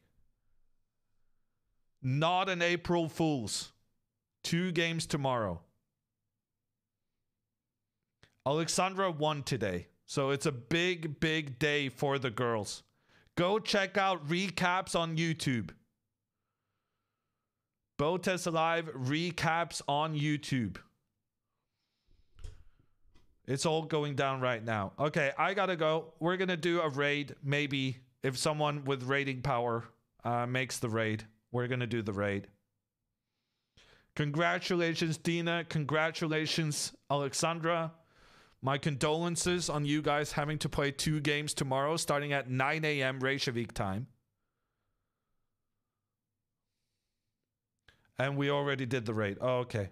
I guess I missed it. Bye, everyone. See you tomorrow.